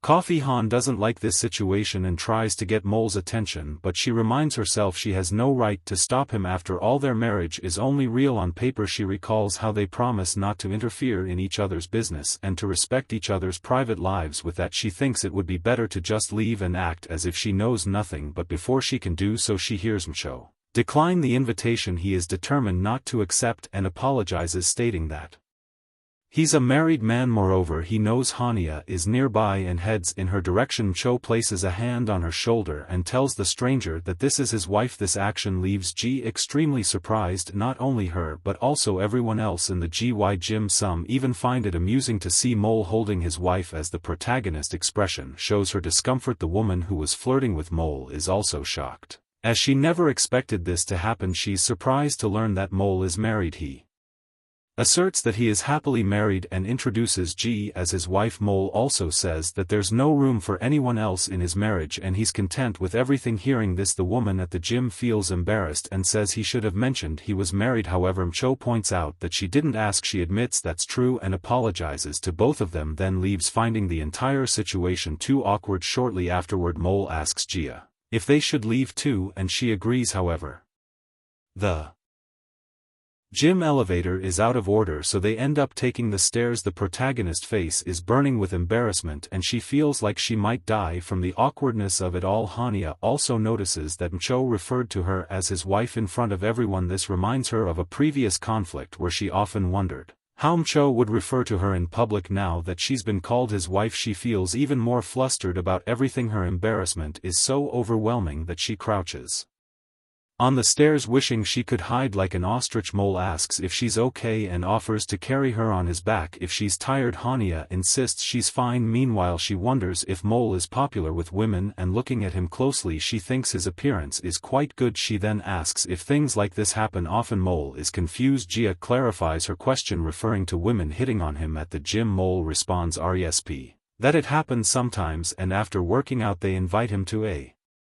cafe or a bar, but he wonders why they bother working out if they're going to such places afterwards, since he himself avoids those foods, preferring protein shakes. The protagonist thinks that if the women approached him with protein shakes instead, Mcho would probably fall for their tactics. Moreover, he mentions that he doesn't see those women at the gym afterward. Hania thinks her situation is already bad enough having to go train, and now these incidents are beginning to bother her as well. She wonders how people who didn't even intend to keep working out managed to endure. Watching Mole use the stairs to strengthen his legs makes him seem crazy to her, and she thinks she's the crazy one who's going to die training with him, but in a way feels relieved because Mole is the kind of person who doesn't pay attention to others. However, her relief fades and her legs start trembling. The protagonist barely has time to feel relieved before realizing she'll have to do it all over again the next day, and she thinks she's really going to die if she keeps up this routine. She knows it's shameless to think this way since she asked for it, and even though she appreciates Mole's time after work, she needs to stay alive first. She plans to buy something to thank him later, like a gift. Suddenly Ji notices that Mole is smiling a lot and wonders why, as it's the first time she's seen him like this. She quickly asks if something good happened to make him smile like that, and he responds yes. Ji asks what it is, and Mcho says he's happy to train with her because having someone to train with has made him happier than he thought he'd be. He also says that training and sweating together gives him a very good feeling. At that moment, Hania finds herself in the awkward position of wanting to say she can't work out but being unexpectedly weak in this kind of situation, and that's how she even unwillingly ended up spending extra time training with Mole every day, even feeling embarrassed by what he said. Some time passes and a new day dawns. The protagonist can't even get up properly because she's so exhausted from the previous day, and she regrets agreeing to train with Mcho, thinking she's really going to die at this rate. In any case, she remembers that said it would be better to go for a walk to relieve muscle soreness. But upon thinking about it, the idea of walking in the morning to ease pain from too much exercise doesn't make sense to her. However, gathering her courage, she decides to do as Mole suggested and realizes it actually works. When she went out for a walk, she was just trying to trick her body, but she's surprised that it worked and thinks the human body is truly strange. At this rate, her weight goal will be reached soon. While walking, she passed by a hooded man who ended up recognizing the protagonist. Hearing her name being called, she gets startled. Then she stops walking and looks at the man, feeling a bit apprehensive. Since she doesn't know what to expect, the man removes the hood of his jacket and says he thought he was mistaken, but upon seeing her he recognizes her as Hania, and after smiling he says it's been a while since he last saw her, like she's on a RACTRCK. The protagonist bolts into a relentless sprint. The mysterious man insists she stop, saying he's tired and can't run anymore. Hania tells him he can stop chasing her and rest. However, he keeps following her despite her telling him to stop. After running for a while, Gia gets tired and pauses. The mysterious man does the same. Both have little stamina due to smoking. Hania thinks in moments like this that she should exercise more, but when she sees the man, she notices he's holding an asthma inhaler. He says G is putting in a lot of effort and encourages her to exercise and live well. Laughing at the situation, she apologizes, but the man says she should stay nearby because of his condition. After resting a bit, he hands her a business card and introduces himself as Na Duck. He brags that his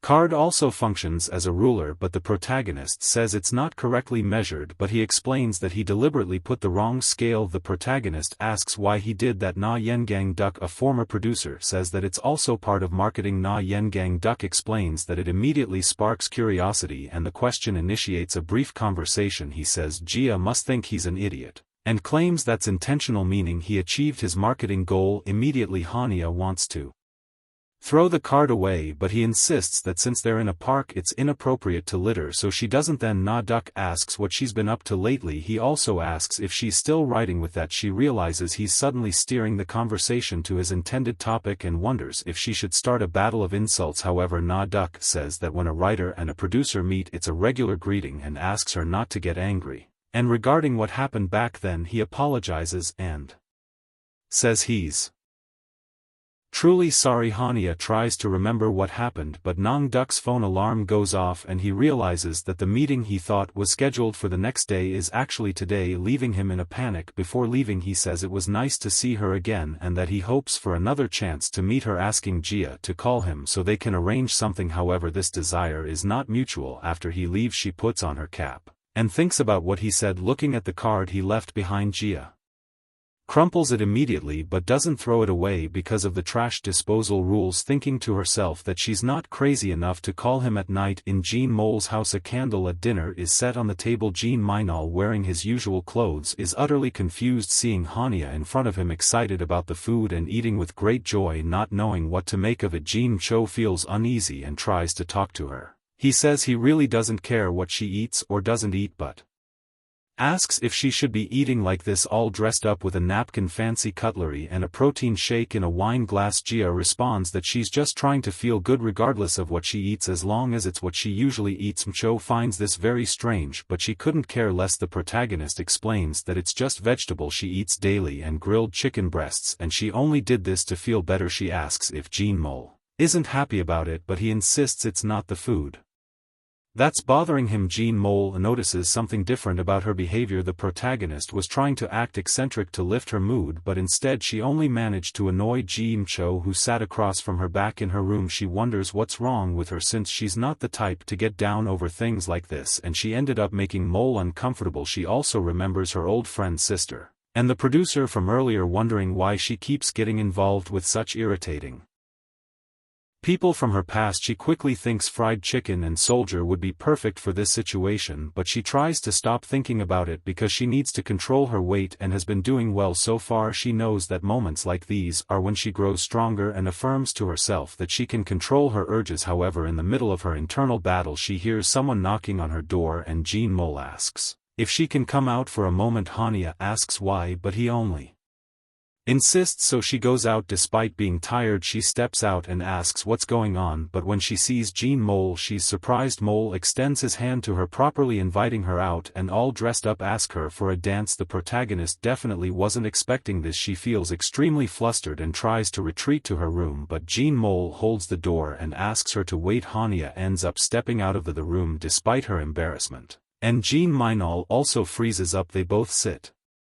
on the couch keeping their distance from each other. She concludes that Mcho must have thought her strange behavior earlier was because she was upset. Ji Mel says he didn't call it strange. Jia realizes he's just trying to make her feel better but asks why he chose a dance. Jean Mole explains that it's what they do in movies. The protagonist can only think that he's childish for suggesting a dance to lighten the mood, but she admits it's somewhat romantic still since she never takes anything seriously. She asks what kind of movies he's been watching. Cho responds that he watches Bollywood films, and thinking about it, they're always dancing whether the mood is tense or even in the middle of a battle. Even though she knows he's right, Hania can't believe he actually said that, and she's not surprised that the music he played earlier was oddly upbeat. However, Jean Mel adds that when they were younger, Jia used to say something, when you do it alone, it's weird, but when you do it with someone it's fun. With that, he says that if G is going to act strangely anyway, it's better to do it with someone else. However, her reaction isn't what Jean Mole expected as Hania starts laughing at the situation. Jean Minol asks why she's laughing, and she asks why she shouldn't be. She says Jean Mitchell is right, if you're going to act weird it's better to do it with someone, and she remembers she really used to say that, but she says she's thought of something better than dancing and asks if he's up for it. Sometime later they leave the house and Hania is thrilled to be about to eat something she loves. Jean Cho then realizes the fun thing she mentioned was pork belly and Solyu. The protagonist asks if he isn't having fun because she certainly is. Mitchell tries to say something but she asks him not to ruin the moment and says today is her day to enjoy and he's not allowed to argue while they're having fun, but G. Mitchell says he doesn't want to argue, he just wants to suggest a better place. He mentions that she was doing something earlier when she lit the fire and cut the meat. Hania says the true flavor comes from the charcoal, but Jean Mole tries to finish his thought. However, she interrupts him because she's having too much fun with the food. By the way, she says going to a fancy restaurant dressed like this would be a really boring thing to do now. Grilling pork belly in luxurious clothes is much more fun and mysterious. G. Mitchell isn't sure about it being fun, but he agrees it's certainly mysterious. The protagonist says what she finds most amusing about it is feeding him a lettuce wrap. Jean Mole asks why she's doing that out of nowhere. She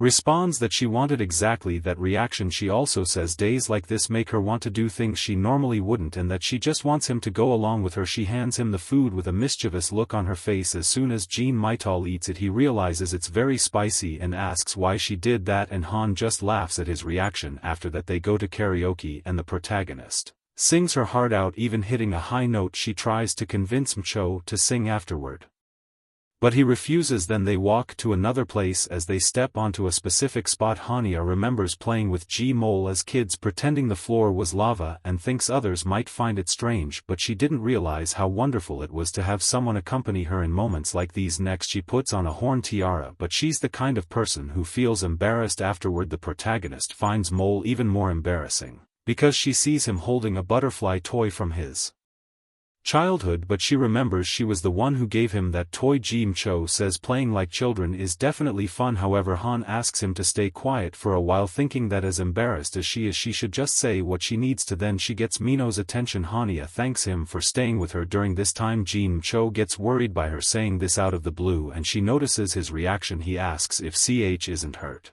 because according to him when people do and say things they normally wouldn't, it's a sign they're about to die. However, she says she just wants to express her feelings as she feels them and that if he doesn't want to hear it he can cover his ears. Then she thanks him again, saying he's been very thoughtful and that as soon as she can she'll repay him for what happened today. Hania says that's all for now and that he's not allowed to ask anything further because she's too embarrassed to answer. Ji Mcho tries to speak, but she pretends not to hear him. Then Mcho grabs her arm and pulls her close to him, asking why she always interrupts him, and says he has something to say as well. Super embarrassed, she asks what it is. Micho takes a while to respond, increasing the tension even more. He holds her by the chin. At that moment Hania thinks there's no way he'll go through with it. The protagonist recalls that when she was about 10 years old she was watching a very popular show with her family. When a kissing scene came on she felt super embarrassed at the moment and even covered her younger sister's eyes. At that age she thought kissing was embarrassing. Then she called her mother asking why they were kissing, insisting it was forbidden to kiss in public, but her mother responded that it wasn't and that you could do it whenever you wanted. Her husband even kissed her on the cheek, making Gia even more flustered. According to what her mother said, a kiss makes someone feel like the other person's lips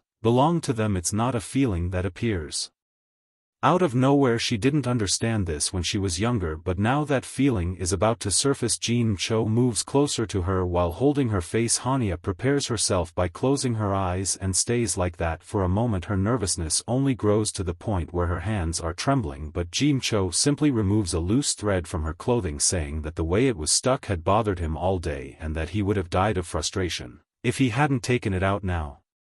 He feels much better, unlike Hania, who is about to explode with anger, but she decides to take action and catches him off guard for a moment, pulling him by the tie and kissing him right after. Since Jean Mole didn't do it, she decided she would, taking him by surprise. His horn headband even falls off along with his hat, hitting the floor afterward. However, the moment was so intense that he didn't even care and focused on the kiss. Meanwhile, Hania opens her eyes for a brief moment and sees a few people around them watching. She quickly pulls away from Mole and both are left extremely embarrassed. G herself doesn't know why she did that. She simply gave into her instincts. Then Mole asks her why and she responds that it was a service. Mole doesn't understand the answer and asks what she means by that, but she is honest and says she did it just because she wanted to. She adds that a service always depends on the person offering it. After that she heads to the bathroom and in a way feels relieved. After washing her hands at the sink and drying them with a paper towel, she continues to insist on the service concept, convincing herself that she shouldn't care who the recipient is. But soon after she snaps back to reality and wonders what she's talking about, telling herself that this service idea doesn't make any sense. On the other side, Jean Mole had fled to the bathroom because he was nervous, but he knows he can't stay there forever.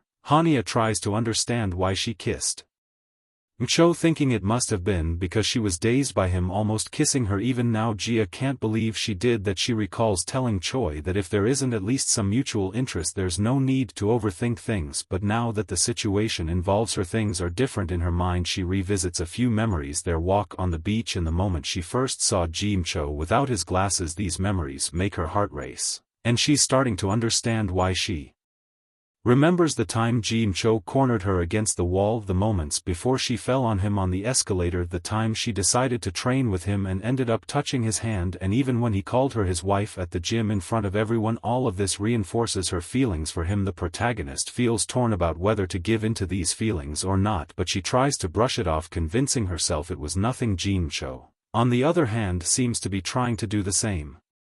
After the kiss between her and Micho, the protagonist imagines herself as a film director in her mind, calling for the scene to be cut. The director asks what's wrong with them and advises them to do the kiss scene without treating it like a joke, also mentioning that it's Gia's first on-screen kiss and that it's too short. She suggests prolonging it to make it more romantic. Using some figurines she demonstrates how it should be done. Han insists that she did it right just as the director instructed. She asks if she should show the scene again and then she kisses Micho once more. However, the protagonist wakes up realizing it was just another dream, one that incidentally is becoming increasingly vivid. Upon remembering the actual event she feels embarrassed knowing that beyond the dream there was also a real kiss. This fact leaves her stressed because in addition to marrying Micho she also kissed him and this could stir feelings within her. But when she sees Micho coming out of the shower she becomes flustered. Mole puts on his glasses and says he was startled by her sudden appearance. She greets him half-heartedly and Jean Mole asks what's wrong with her tone, saying she doesn't seem okay and asking if something is bothering her. Hania replies that she just had a nightmare while inwardly questioning whether she actually likes him, but concludes that there's no clear answer to that. Still, she recalls seeing a simple quiz somewhere that suggested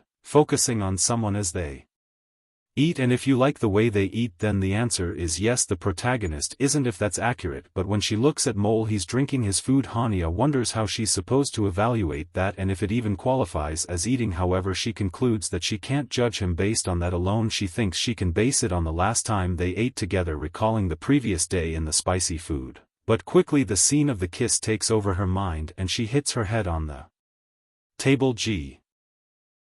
Mole asks if she's okay. Jaya responds that there was a fly on the table and he asks why she decided to kill it with her forehead. The protagonist can only think about the previous day and concludes that everything happened just because she was drunk, but then corrects herself knowing that's not true. Soon she thinks it might have happened because of the atmosphere and imagines it could only have been the suspension bridge effect, where someone feels attracted to their partner in a moment of anxiety, because every day with Mole is a long stretch of anxiety thanks to the contract marriage. She avoids being reprimanded but is always afraid of being caught, and her body ends up reacting with that. She thinks what happened was due to a momentary emote caused by a misunderstanding. She remembers the dream she had and again hits her head on the table. Cho becomes concerned seeing her do this a second time. He ends up getting closer to her to ask if she's okay. Seeing him this close startles her so much that she almost falls off her chair and asks why he got so close. Cho says she wasn't responding, so he thought something was wrong, but Jia insists that nothing is wrong with her. Cho says this is real life, and as he tries to say something to her, he ends up mentioning the previous day. However, just bringing it up embarrasses her greatly, so Hania quickly stands up and changes the subject, saying he's already fed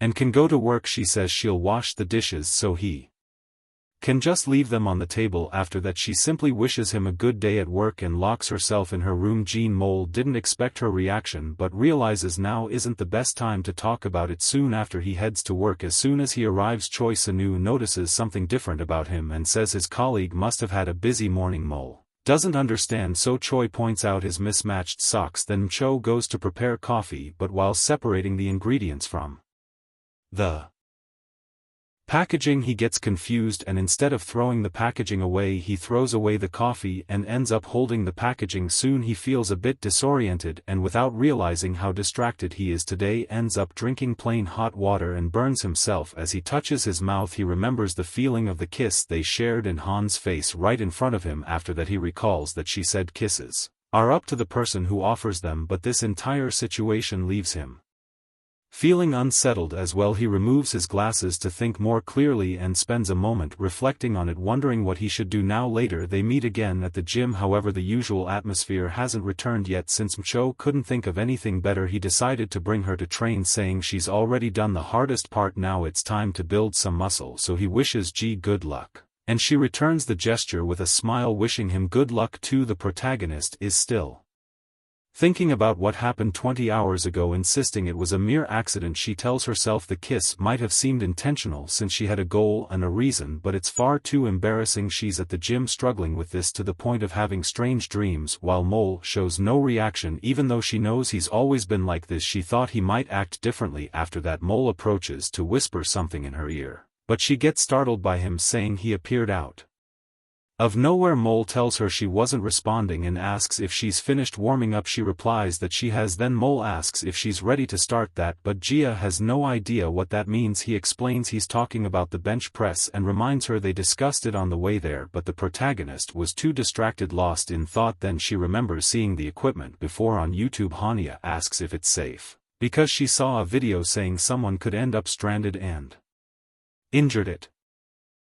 also mentioned that beginners could hurt themselves doing it. Because of this, she's scared. Cho asks what she's been watching, but she asks if the video was fake and none of that could really happen. Mole, however, responds that it could actually happen. However, he is sure that nothing will go wrong as long as she has a professional like him by her side. Probably that last word made her uneasy, but it didn't stop her from being placed on the equipment. Lying down, she thinks this situation is quite frightening and the metal bar in front of her is intimidating. Ji says that if she dies she will write his name in her will, but Mole asks how she would do that if she's already dead. She then realizes she hadn't thought of that. Cho prepares the bench press weights and thinks she can probably handle 10 kilograms on each side. Hania sees the weights and asks if he really expects her to lift that, also saying that just the bar alone must weigh around 20 kilograms. Cho clarifies that to be exact it's 28 kilograms in Total the bar weighs 8 kilograms and with the weights included it adds up to 28, but he assures her that he's there to help lift it and will make sure she doesn't get hurt. Then he asks her not to worry and to trust him. Suddenly her heart starts racing and she wonders what's happening and why it's happening now. Seeing Cho like this answers her question. He looks down at her,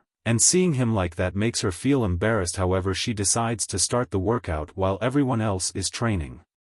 Normally Hania is sweating profusely from exertion and wonders if this is how it's supposed to be. Mole instructs her to be careful while lowering the bar, inhaling slowly through her nose. The protagonist feels like her heart is going to explode and thinks it's not normal, but Mole says she's too tense and needs to focus on her breathing. She decides to ignore her heart for now and keep going, but seeing Mole she concludes that she can't keep going, and wishes he would at least close his legs. Mcho then notices her extra effort and encourages her to keep it up. After finishing the bench press, Hania says she understands why her heart was beating so fast, saying it was due to the intense exercise and that anyone's heart would race like that after working out that way. Jia also thinks about their relationship while stretching her back, saying it's better to keep things as they are rather than dwell on uncertainties. After that she tosses her jacket aside, preferring to keep working out without it. Mole notices this and calls her attention, putting the jacket back on her with the jacket on her shoulders. She doesn't understand why Mcho did that, and when she looks at him she notices his awkwardness, calling his attention right after and asking why he did that. Mcho replies that she might catch a cold since the weather has been getting colder lately, and if she wears thin clothes there's a high chance of getting sick. If she gets sick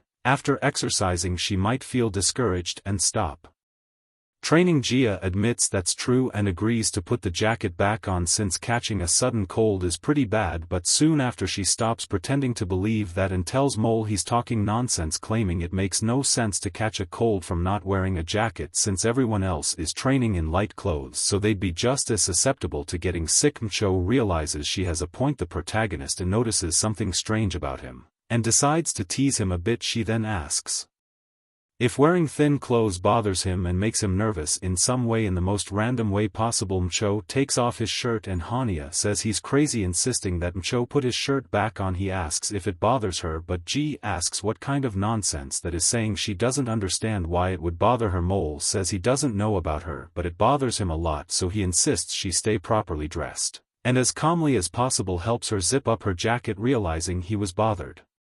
Jia complies, and after the workout they walk home. After leaving the gym, Mole stayed quiet for the rest of the way. The protagonist grew worried about this, but thinking about it, Mole had always been like this. This reminds her of their childhood. Once she injured one of her legs but kept insisting she was fine even when Mcho offered to carry her. She said she hadn't gotten hurt because of him calling him stubborn. She also said it didn't make sense and asked how he would carry her all the way home since he was much smaller than her, but Mole insisted he could do it. However, he couldn't live up to his words. Gas suggested they take a taxi or that he let her walk on her own, but Mole insisted on carrying her, and on that day they spent about 2 hours on a 20-minute journey. Hania arrived home stressed and in pain, but when she looked at Mcho she thought he was someone stubborn and ignorant, yet she couldn't bring herself to hate him back. In the present, Mcho complimented her, saying she did a good job during training and affirming they would work hard again the next day. Just imagining it made Hanja apprehensive, but she took an unexpected action and held Mino's hand to walk back, holding hands with him. Cho didn't understand her gesture and asked why she was holding his hand. She responded that she just felt like it, and if it was a problem he could let go. That night, for the first time, the protagonist thought that perhaps they weren't married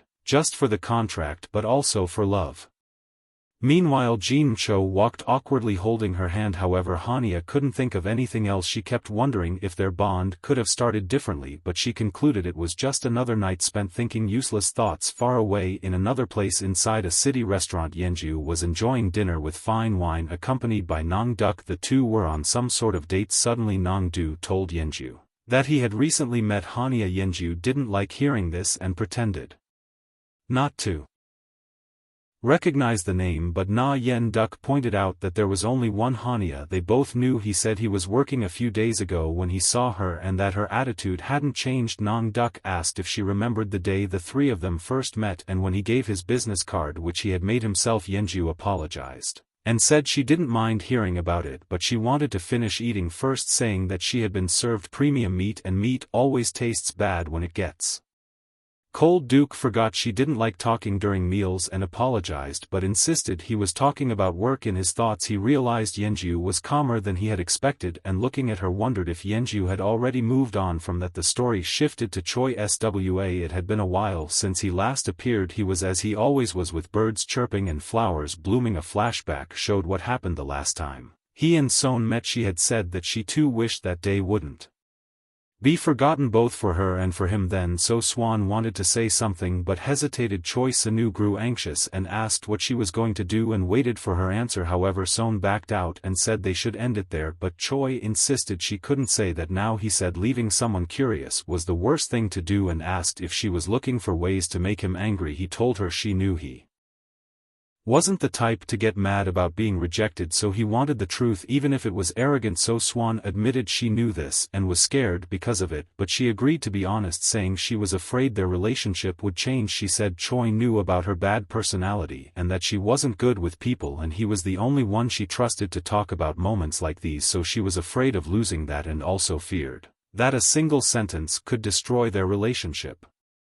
Even so, she wanted to speak, but before finishing Choi Sanu interrupted her and said he understood she was scared and didn't want things to change, but asked why she was afraid of that. Because she was the one who crossed the line first. He stated he remembered that day well, then confessed he liked her. He added it wasn't because of what happened that day and that he had liked her for a while, and one way or another he would have told her someday, and wanted to date her. In this case, that someday ended up being today. With that, he awaited her response. So Swan held his hand and thanked him for his confession, and that's how Choi Sanu ended up dating a girl at 29 years old. In summary, they agreed to date. After that day, back in the present, Jean Mole appeared and felt uncomfortable hitching a ride with the two. After the light turned green, Choi drove forward, and during work hours his colleagues noticed the change in his behavior, saying he was very focused that day. Choi knew he had his reasons for it, even commenting that the keyboard felt lighter. However, Son was still embarrassed and even had lunched separately from him, only meeting after work and speaking only through messages. The next day Choi's excitement continues and the routine repeats itself, with him meeting So and only at the farewell and saying good night through messages. The same happens the next day. After work they say goodbye and send a good night message. Choi's excitement starts to fade. Soon she goes to an after work outing. When he gets home he realizes he has fallen into a routine similar to what they had before they started dating. 2 weeks have passed and he hasn't noticed much difference. He remembers they have known each other for some time and wonders if this is right, but concludes it isn't. He thinks he needs to ask something, and on the other side Son thinks the same. Both want to break the pattern they are stuck in. Son looks at her phone and thinks Choi always sends messages first. Today she wants to be the first. However, she is shocked and she sees the messages. Choi-san has the same reaction, as they ended up sending messages at the exact same time. This shatters any expectations they had. Choi notices the message he received and sees that Son made a mistake in her text. He begins to wonder how he should interpret it. Choi takes a while to realize she just wanted to know if he was awake. But when Son tries to fix the message she ends up making another mistake and becomes frantic about it. She wonders why the NPE keys are so close together. Regretting making the same mistake twice, she debates what to do but concludes he must have already seen it and it's too late to delete. Then she gets a call from him, making her even more desperate. Even so, she answers and says hello. Choi asks if she's free now. She replies that she is and asks what's up. Choi-san says he's awake because that's what her message asked. Choi tries his best to stay respectful about her mistake. That effort proves to be very effective. It seems he knows Son well. She in turn is embarrassed by her mistake but thankful for Choi's thoughtfulness, but without realizing she falls into 3 seconds of silence. This makes Choi think he did something wrong, wondering if he shouldn't have said anything and should have stayed quiet as usual. So Swan finally decides to speak and confirms that she wanted to know if he was awake because she was about to sleep and suddenly thought of him. This makes Choi think maybe he hasn't ruined everything. He asks if he disturbed her with the call, but Son says he didn't. Choi explains that he called because he couldn't fall asleep. Son says it's nice to hear his voice and that calling is always better than texting. He agrees but then doesn't know what to say next. New couples often don't have much to talk about and their conversation starts becoming awkward. Choi Sanu tries to fix this, knowing that the pattern was broken after 2 weeks. If it ends this way they might fall Back into a dull routine. So-san also wants to say something but is too afraid, so she pretends to yawn, saying his voice is relaxing. Then she starts rambling about random things to wrap up the conversation. She soon tells him to sleep well and that she'll see him tomorrow, but Choi gets ahead and invites her on a date. So-swan is surprised by such a sudden invitation, but Choi says it's been 2 whole weeks since they last went out. She realizes he's right, and asks when the date will be. Choi doesn't know what to do now, as he only made the invitation to avoid ending the call like that. In his desperation, he invites her to go out now right after they hang up. So Su is confused and asks if he knows what time it is. Choi Sanu replies that it's 11:38 at night, but says that doesn't matter because if it's to meet her there's no bad time. As he misses her, he asks if she would agree to go out if he visited, saying he can go right now. Son feels slightly annoyed and tells him she's been meaning to say this for a while, pointing out it's rude to make unannounced visits like he did last time. So they end up setting another date instead. When the day of the date arrives, the chosen spot is the cinema. Choi uses his phone to check his appearance until Son arrives and apologizes for making him wait, but she shows up completely bundled up. Choi asks why she's dressed like that, and So Swan explains she was worried about running into someone they know there, so she asks if it was too much. Choi Sanu thinks she was adorably over the top and replies no, saying she looks like a celebrity. He also mentions that since it's the weekend it might end up being uncomfortable to stay that way all the time,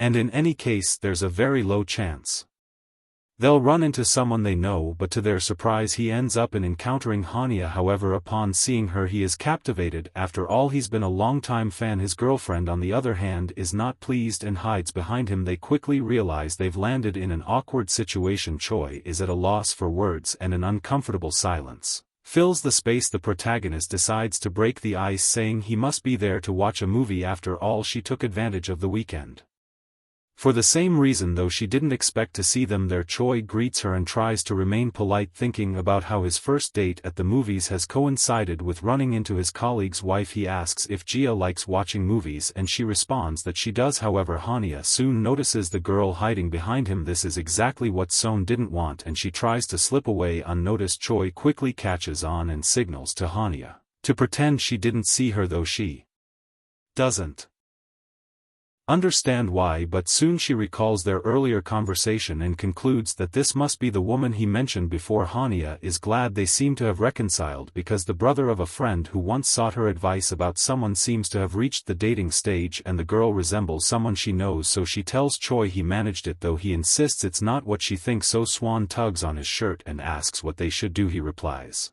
that they should leave first.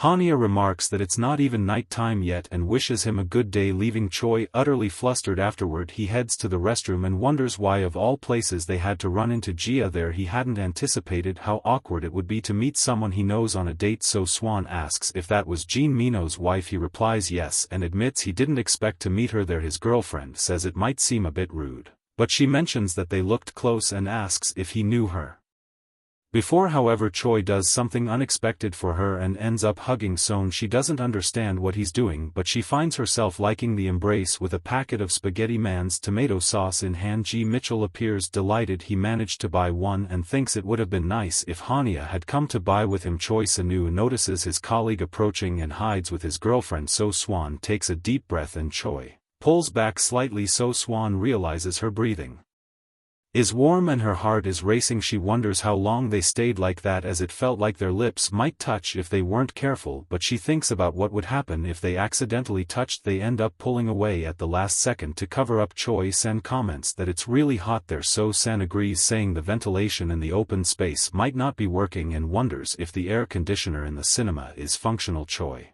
suggests skipping the movie and invites her to eat something refreshing since it's hot. So San agrees. They head to a restaurant that's popular on social media. A couple near them comments that the food lives up to its reputation and suggests scheduling the next company meeting there. What Choi didn't expect was that these people work at the same place as him. After eating, the couple goes to a karaoke spot, but even there they encounter a colleague from his department. They decide to go to a famous romantic cafe instead. However, the place is closed.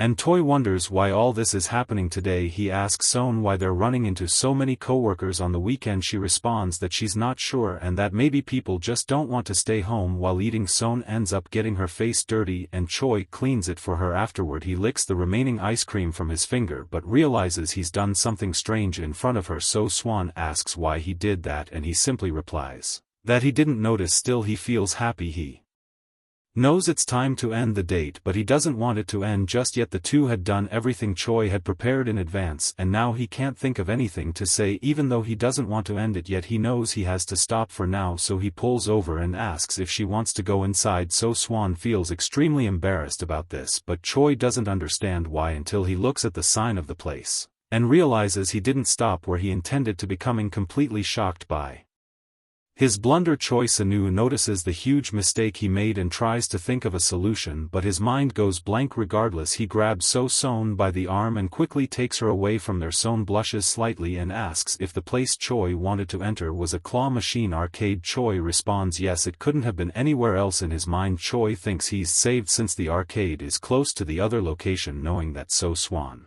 almost got upset over his mistake he quickly came up with this. Even though people these days move fast, taking her to that other place on their first day would be too much. It's better to take things step by step. However, he remembers that they've already spent the night together and when he looks at Son she seems disappointed. This leaves Choi unsure of what to do, but Son wasn't disappointed, she was just embarrassed, thinking she was the only one having strange thoughts. Choi Sanwood calls her over and positions her in front of the claw machine. At moments like this he wants to show his manly side. Then he asks if she remembers that the fox plushie was the one she wanted, but Son doesn't remember saying that. Choi says she mentioned it during the team dinner and even spent 50,000 won trying to get it but still failed. When he passed by earlier he noticed it was the same fox, so he offers to get it for her, and so Swan finds his enthusiasm amusing. Choi thinks the mood is improving and his excuse was a good one too. This might be his chance, he thinks. Up until now there were some slightly disappointing moments, but this is a great opportunity to be remembered as a thoughtful guy who notices details. Super motivated, Choi convinces himself he can do it because he wants to impress Son with the plushie. However, he ends up spending 120,000 W on unsuccessful attempts. In the end, the arcade manager gives him a similar plushie. It even has a friendly note saying he could just buy it if he couldn't win, and because he overdid it Choi gets scolded by her. In other words, he feels defeated and wonders why everything is going wrong today. In the end, he didn't even get to watch the movie, nor did he taste the food they ate. The whole course of their date was a mess because of all the mistakes throughout the day. Thus Choi concludes the date was a disaster. He feels frustrated having prepared so much for the first date only to feel like he wasted one of San's weekends. A little while later they walk until they reach her house. Choi didn't want it to end this way as he was so excited for this day and things didn't go as planned. Before saying goodbye he apologizes for not making it a good date. He admits it didn't go as planned and that he still wants to give her a great time, but to his surprise Son says she doesn't know what he's thinking, but she actually had a lot of fun. She regrets not watching the movie or getting to enjoy the coffee, but somehow like the cold noodles and the thrill of avoiding her coworkers, it was exciting.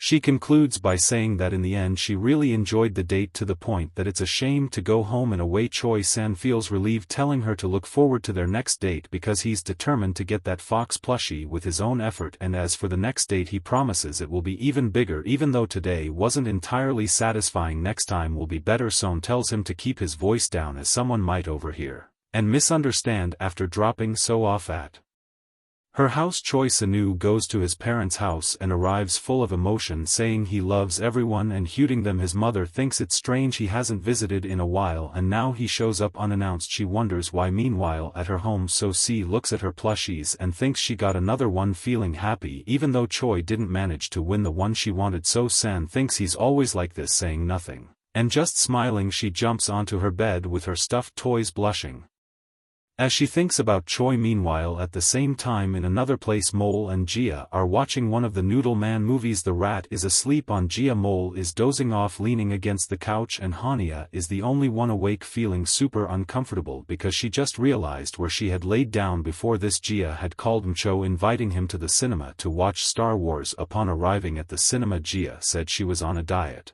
but still ordered the largest combo available despite Mcho warning her about the calories, and that's how they ended up watching the movie. And on the same day the protagonist encountered Choi San and his girlfriend. Her biggest issue was that the movie was terrible and she got super bored, ending up blaming her sister, saying she knew the movie was bad yet still recommended it. Thus she plans to take her revenge soon. Shortly after this unfortunate incident back at their home, Mole notices that Jia is already watching another movie. However, Hania says that what they watched earlier couldn't be considered a movie and now she wants to watch a real one. Meanwhile, she tells Mcho he can do whatever he wants and asks if he hadn't said he bought a new game. But that's how the afternoon movie marathon for two resumed. For unknown reasons, the protagonist wonders what's wrong with Mcho as he's sitting next to her so naturally, except for the fact that he's eating carrots and cucumbers instead of popcorn, which aren't even fried. However, she suddenly realizes that when she watches a movie randomly she ends up eating whatever is in front of her without thinking too much, and so the two ended up watching a movie. After that they watched a second movie, and by the third movie Hania began to fall asleep. Then she dozed off without even realizing it, shutting down as if she were a TV. When she woke up she noticed the situation she was in. Not only had she fallen asleep but so had Mole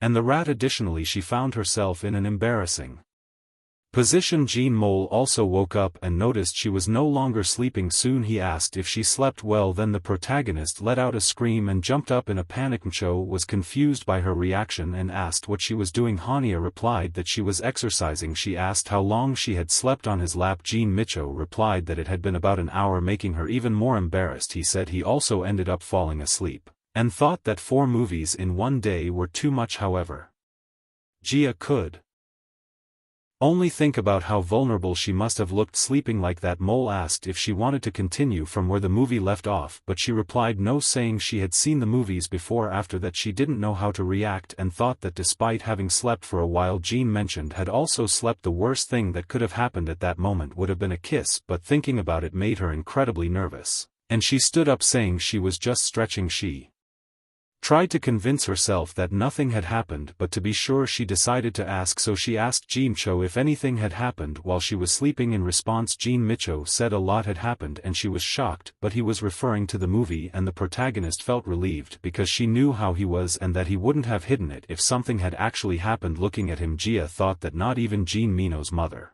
could guess what he was thinking. The most important thing about Mcho was that he didn't show his emotions. She tried to recall a time when he had expressed any emotion and concluded that the only time was when she asked to train with him. With that she stopped thinking about it out of fear of concluding that to Gon Mole training was more important than her. But now that she was thinking about it, it was starting to get on her nerves, and she wondered why it seemed like she was the only one suffering. Jia concluded that it was always her who suggested going somewhere, even the kiss and the marriage proposal. Hania concluded that this mistake was truly hers, but she grew frustrated because she was the only one feeling this way and it was really irritating her. Afterward she stretched out on the couch and placed her feet on Jean Mole. He asked what she was doing. Hania replied that she just wanted to stretch and her legs were a bit long. Jean Micho grew suspicious of her, but the protagonist was simply in the mood to tease him a little, and even tugged at his shirt with her toes, even though she insists she's not doing anything special. Mcho says he knows there must be a reason for her behavior. The protagonist insists that not everything needs a reason and that she's just doing it because she wants to. Immediately she gets caught off guard and Jean Micho says that if that's the case he'll do what he wants to. Hania asks why he's suddenly touching her feet, but he uses her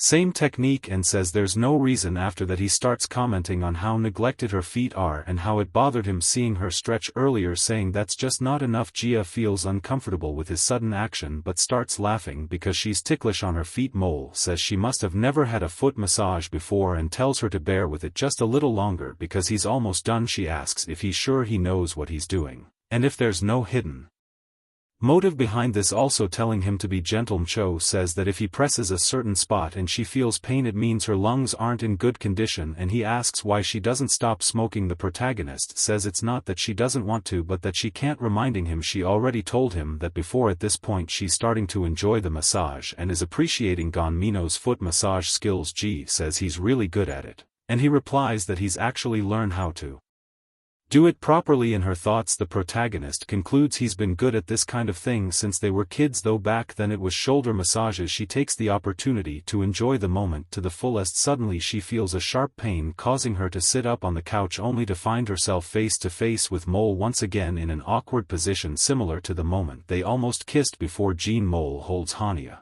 but he feels very embarrassed because he didn't expect this to happen. The protagonist isn't much different. They stare at each other up close, their faces just inches apart. Jia tries to pull away from Cho and face him properly. Cho doesn't quite know how to react. In the protagonist's mind, her emotions are in conflict. She doesn't know whether to stay or leave, but she decides to follow her instincts. However, on her way she starts feeling a cramp in her foot. The word for cramp in Korean sounds similar to mouse, and Jean Mole tries to lighten the situation, but the way he goes about it is rather strange to Jia. He starts joking, pretending to be a cat, and says that since she has a mouse around she should find a cat to catch it. Hania tells him to stop explaining the joke because it only makes things worse. She heads to the bathroom to wash her face, thinking how embarrassing this whole situation is and wondering why she's always the one who feels flustered. Jia suspects Minol is the type of person who likes to do embarrassing things just to see people's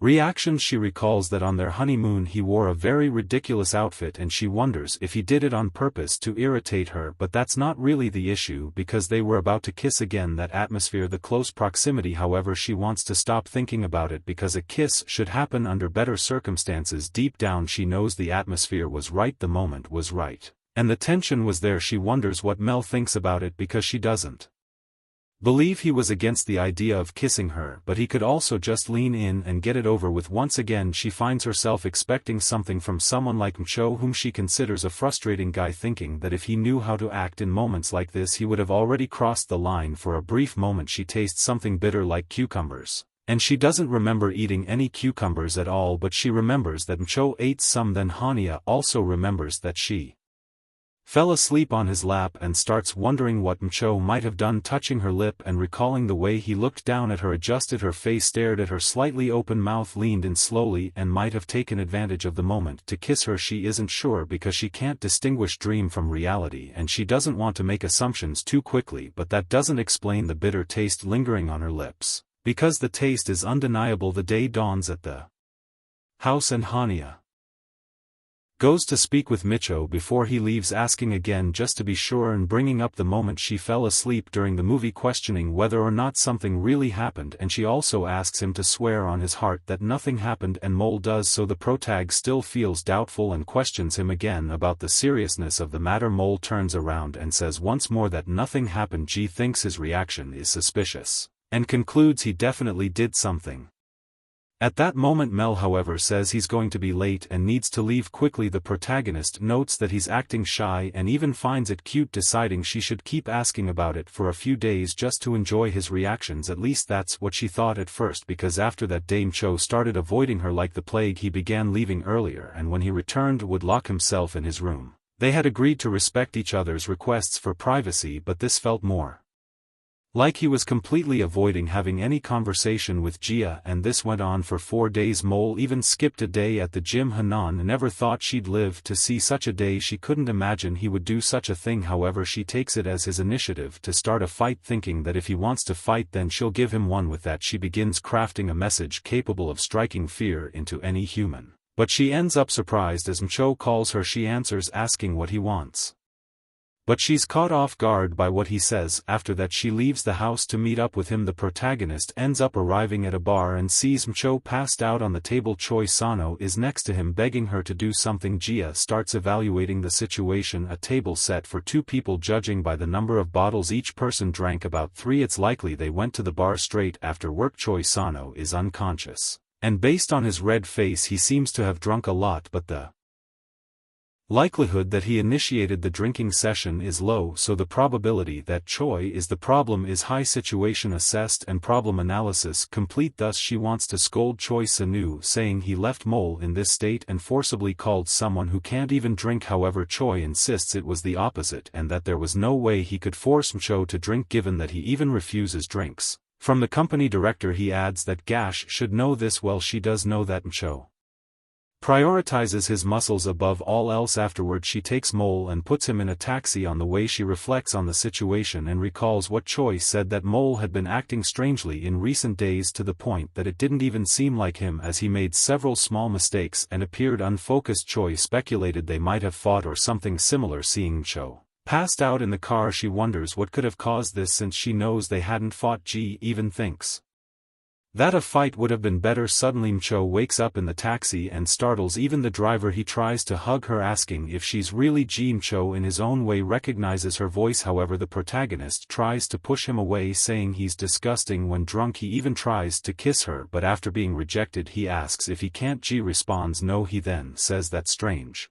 Even though Hannah doesn't understand, he brings up their first kiss, recalling that she mentioned a kiss depends on the person offering it. The protagonist says he's bringing up things she never said, but Mole insists he heard exactly that from her. Hania corrects him, affirming that what she said was that a service depends on the person offering it, not a kiss. Mole asks if there's a difference. Ji insists there's a huge difference between a kiss and services. With that, Cho concludes that giving a kiss is a form of service and doesn't count as a normal kiss. Jia thinks this is utter nonsense but recognizes he's using it to counter her own previous nonsense. Then MIT tries to kiss her again and Jia tries to escape his advances. The driver, seeing this, asks if they're newlyweds and comments that they're adorable, reminding him of when he was newly married. After noticing a mark on her hand, the driver asks if they'd been married for just 2 months, but the protagonist knows it hasn't even been half a year since they got married. Now they're heading home with her drunk husband, showing affection in public. With that,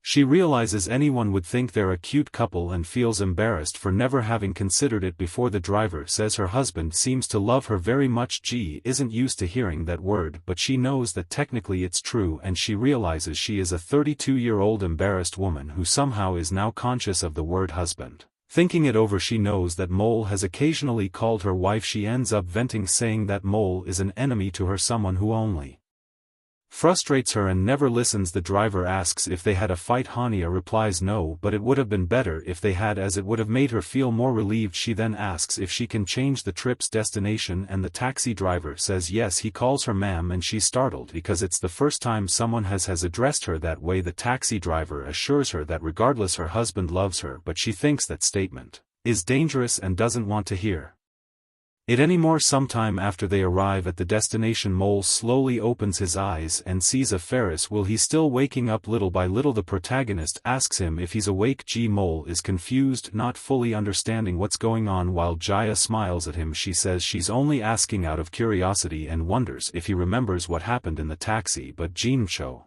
doesn't even understand why she's in front of him. Soon she realizes he remembers nothing, congratulating him for surviving. Mole asks about the taxi, as he doesn't remember getting into one or even knows where they are. Hania tells him they're on a Ferris wheel right now and that she wants to show him something interesting. She shows him a bracelet on her wrist, saying it's the unlimited pass ticket for the amusement park, which is used to signal through the Ferris wheel window to indicate they want to stay on when it's not crowded. Maital asks what she's trying to say. Jia stretches her foot toward him, startling him. She tells him he won't be able to get off and that the two of them will be going around for several hours until she's satisfied. The protagonist asks if he remembers passing out after drinking, saying that no matter how she looks at it, she thinks the reason he drank was because of her. She reminds him of Clause 5 of the contract, which states that if there's a complaint they must talk. So she says she has a complaint and needs to talk too, but someone keeps running away and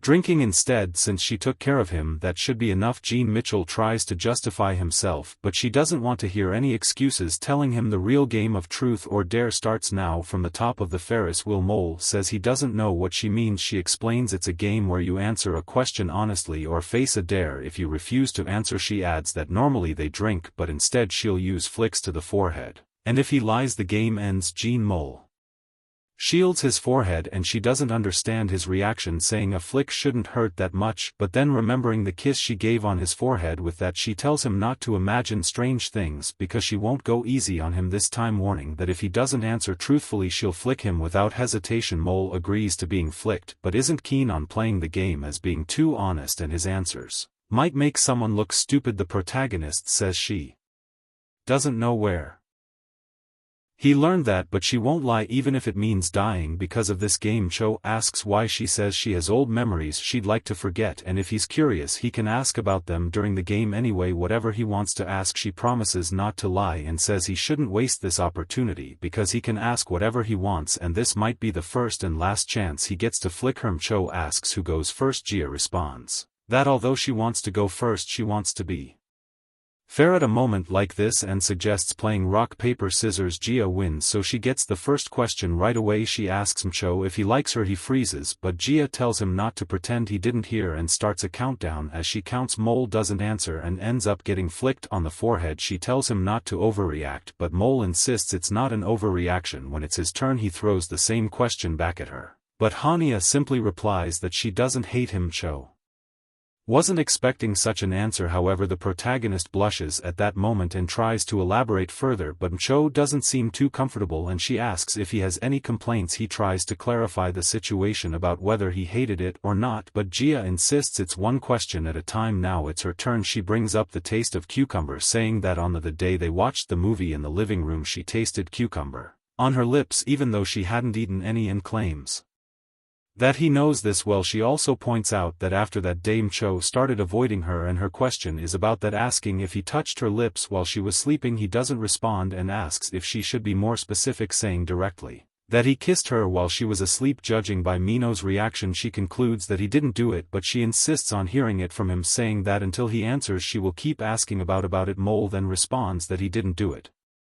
Gia then says this concludes the game and thanks him for his time. Mole asks why and she explains that she warned she would end the game if there were lies, and since it depends on Mito's conscience it would feel strange for him to lie about something that didn't happen that way. If he says it isn't a lie, she says she'll just accept it and assume she imagined it while sleeping and ended up tasting cucumbers, and that nothing happened between them. However, Mole says he didn't do it on her lips and it's not a lie, just as she said she wouldn't lie. Mole states he also doesn't want to lie to her, so he admits he kissed her but not on the lips, instead on her forehead the same way she once did to him. The protagonist is surprised by this response and asks why he did it that way. Cho replies that he didn't mean to, but she had fallen asleep and he knew he shouldn't have done it, but while looking at her face, without knowing why he ended up kissing her, for that he apologizes. Gia however laughs at the situation and tells him there's no need to apologize, finding the whole situation amusing and leaving Mole embarrassed. Now she knows the kiss wasn't on her lips but on her forehead, and she's annoyed that this whole mess happened over something so trivial, concluding that she should be the one to apologize. In her thoughts she wonders what she's waiting for, because Mole with that frustrating face couldn't even cross the line, but the fact that he kissed her forehead might mean something, like he was trying his best or something like that. Thinking about this embarrasses her and leaves her feeling disappointed, and she concludes it's because she wasn't expecting this, she wanted something more. Mole apologizes again, but she insists he doesn't need to and that she should be the one feeling bad about all of this, adding that their relationship isn't that kind of relationship. But Mole explains that the reason he's apologizing isn't for what happened that day, because now he's about to do something he truly should apologize for. He recalls her saying that one should only kiss someone they want to kiss. The protagonist thinks that he might have overheard her earlier words. Fireworks slide up the sky and people near the park admire the many colorful explosions. However, the protagonist's eyes shine for another reason, because Mole finally takes the steps she's been waiting for the protagonist. Flowers have bloomed in her mind. They are fire flowers, so late at night burning brightly wave after wave inside the Ferris wheel cabin. There Mole moves toward her and kisses her, something she had been waiting for quite some time, but what he thinks in that moment is that the taste of his kiss is bitter like cucumber. She imagines he must have eaten one earlier as it leaves that lingering sensation in her mouth. The sense sensation almost feels like eating. There's also the faint smell of alcohol. G doesn't know whether to think about what he ate for dinner or to focus on the current moment they are sharing, but she can help herself and pulls away, making a disgusted face right in front of him. She's about to say something rude when Mole surprises her by hugging her. She complains that the place is filthy and asks if he suddenly lost his mind. However, from all the stress Mole ends up passing out in her arms. Time passes with them inside the cabin, and outside the staff wait for the passengers to leave, but when they look toward the couple's cabin all they see is Gia's Hand pressed against a fogged-up window due to the intense heat inside. She presses her face against the window begging for help because she can't bear Mino's weight. That day finally came, the one she nicknamed her first drinking crisis. Because of what happened, they added a new clause to their contract before signing the document. Mcho looks at Hania. She asks what's wrong and tells him that if there's a problem he should speak up now. He says he has no complaints, and Jia tells him to keep writing with mutual agreement. The sixth clause was added to the contract: kissing after eating cucumbers is prohibited, as the protagonist finds the bitter taste extremely unpleasant and doesn't want to experience it every time they kiss. Before heading out for another workday, Jean Mole asks if they're really leaving things as they are. She asks what the problem is, but Mcho replies that there isn't one. He just thought she'd be angrier with him, but that's not Mino's real concern. He then brings up the rule about kissing before eating cucumbers not being prohibited and asks if that means as long as he hasn't eaten cucumbers before. Hania, embarrassed, interrupts him and simply tells him to leave already. At work, Mole applies eyes to his forehead while talking to Choi Sanu. He says he got very drunk last night and feels bad about it. Choi reassures him, saying nothing major happened and that he's glad Mole is okay. But he notices the mark on his forehead and asks what happened. Mole explains that he got flicked. His colleague asks about his morning and Mcho briefly explains what happened. Choi concludes that it was a good idea to call Han Jia and ask her to take him home. Speaking of her, while Mole is out, Ji takes the chance to tidy up the house. While cleaning, she thinks about him and how he always speaks word for word, leaving her embarrassed every time the cat jumps on her wanting to play. But Jia is focused on cleaning, saying she can't get distracted now. Even so, the cat walks all over Ji.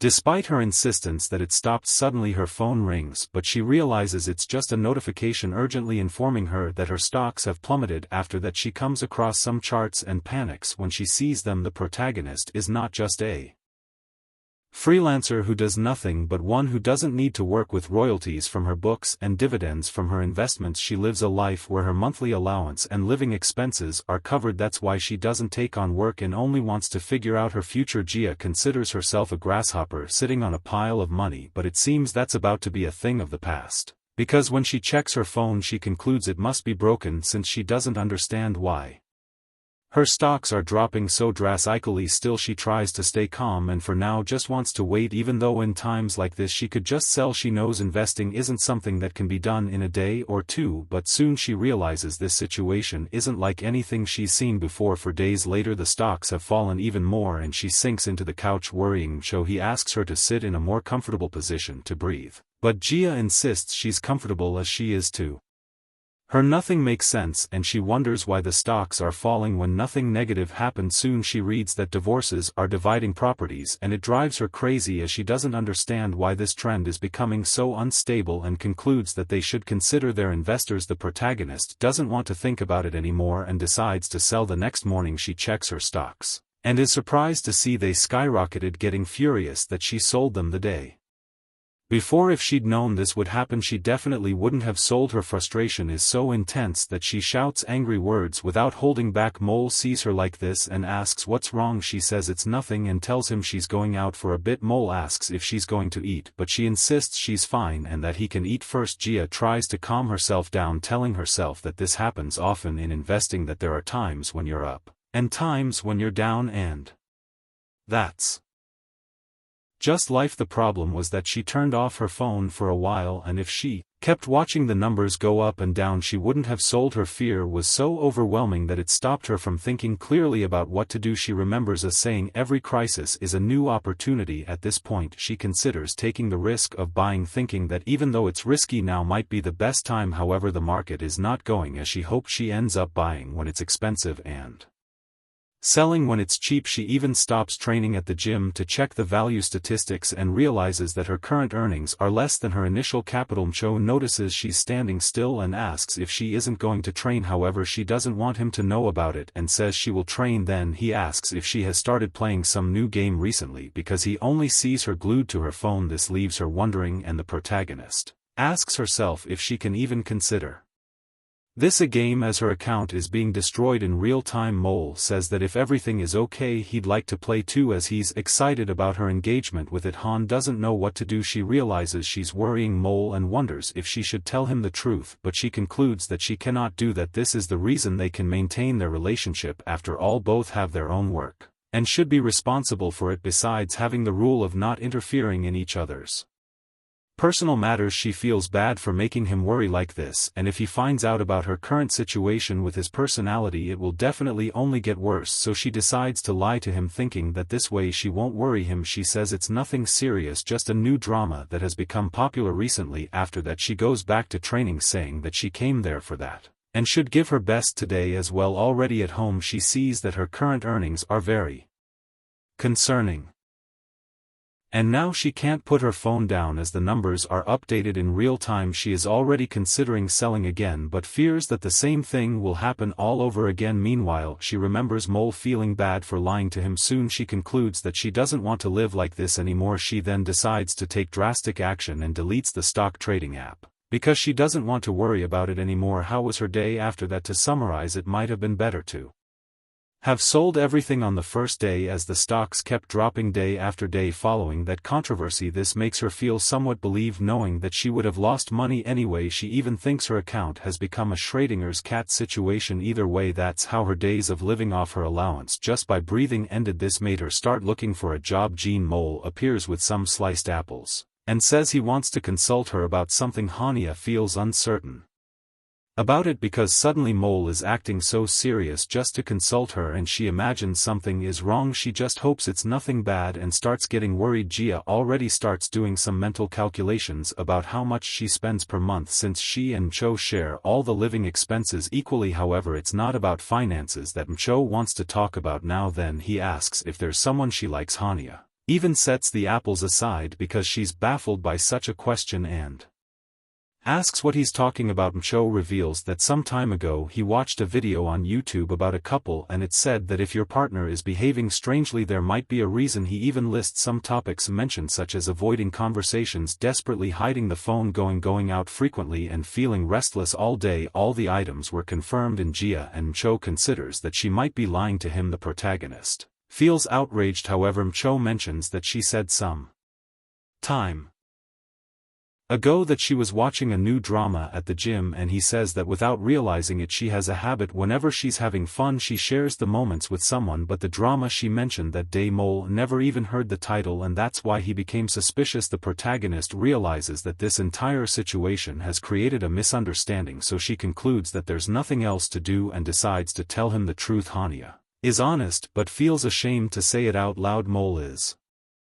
shocked to hear how much she lost. However, she isn't sure if she actually lost it, and because she didn't want to see she deleted the app and hasn't checked since. In any case, that's the reason she's been acting strange, as that money was the source of her living allowance. Not wanting to worry him, she didn't tell him before and apologizes for having made him uneasy. Even so, Cho remains worried and he asks if Jia is okay. Since she lost a fortune she might be worried about expenses, but that's not the case. Ji says that money comes and goes and she has a healthy body to work. Being honest with herself, she knows she isn't truly that calm and imagines no one else would be in her position. And putting money aside, even though she may seem like someone who lost a lot because of fluctuations in the stock market, what bothers her most is being misunderstood by Cho, but it seems he hasn't noticed that due to the way Jia reacted. He concludes she's still worried about expenses and offers to cover most of their shared costs, but Ji insists it's unnecessary, saying she can handle the problem herself and take responsibility. Hania says she knew Micho would react this way, which is why she didn't tell him anything, and that financial management should be equal among family members. Micho says he's fine with that and adds that it's not like their expenses are that high. Jia says she isn't rejecting his sincerity, but it's simply a matter of her pride. Hania explains that she decided to do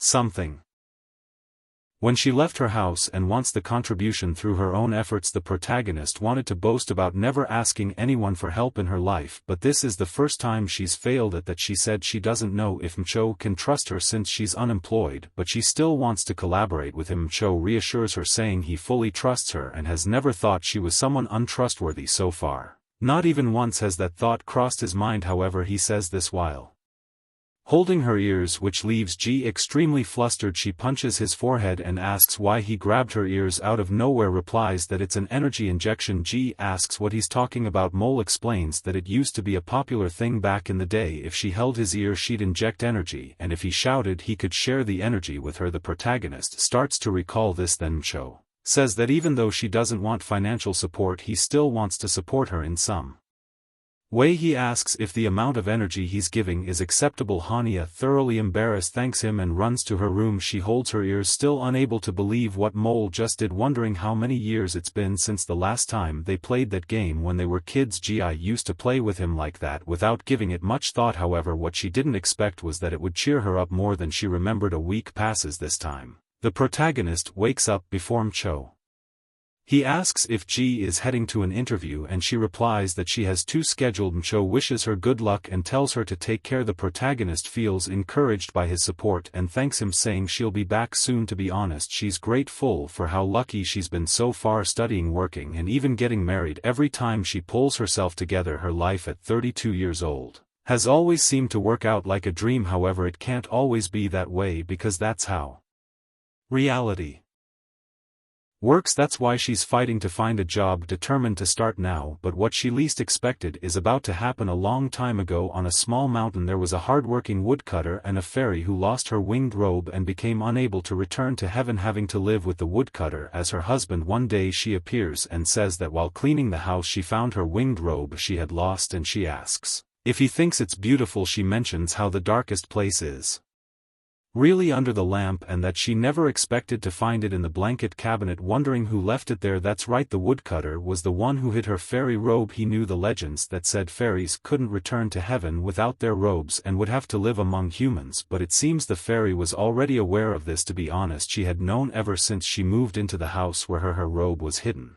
and it had been quite some time. She asks how it ended up in the blanket cabinet and suggests her husband hid it there because he wanted to keep her with him and didn't want her to return to heaven. The woodcutter admits that everything she said is true and that he's been thinking about how regretful he feels. He confesses that he made a big mistake under the pretense of his love for her and asks for forgiveness. The fairy says that if he does her a favor there is nothing she cannot forgive. She says that from now on she is going to confiscate his glasses. The woodsman says he cannot work without them, becoming desperate for his glasses that fell into the water. She says he can no longer use them. Then the fairy asks how her husband can be so naive. She says she's telling him that she doesn't like the glasses he wears, but as for his clothes with or without wings she doesn't care. To be honest, she doesn't want to go back either, except because of his stupid glasses. Her husband asks if she's serious. The fairy says whether it's true or not he wouldn't be able to tell from looking at it from the beginning. She holds her husband's face, pulling him in for a kiss, but before it happens, the mountain god appears, saying he's there to return the glasses he was looking for. He presents a few pairs of glasses, but Hania shouts that none of them are his. Soon people in the hospital begin to stare at her, realizing she's finally woken up. The protagonist realizes it was all just a dream,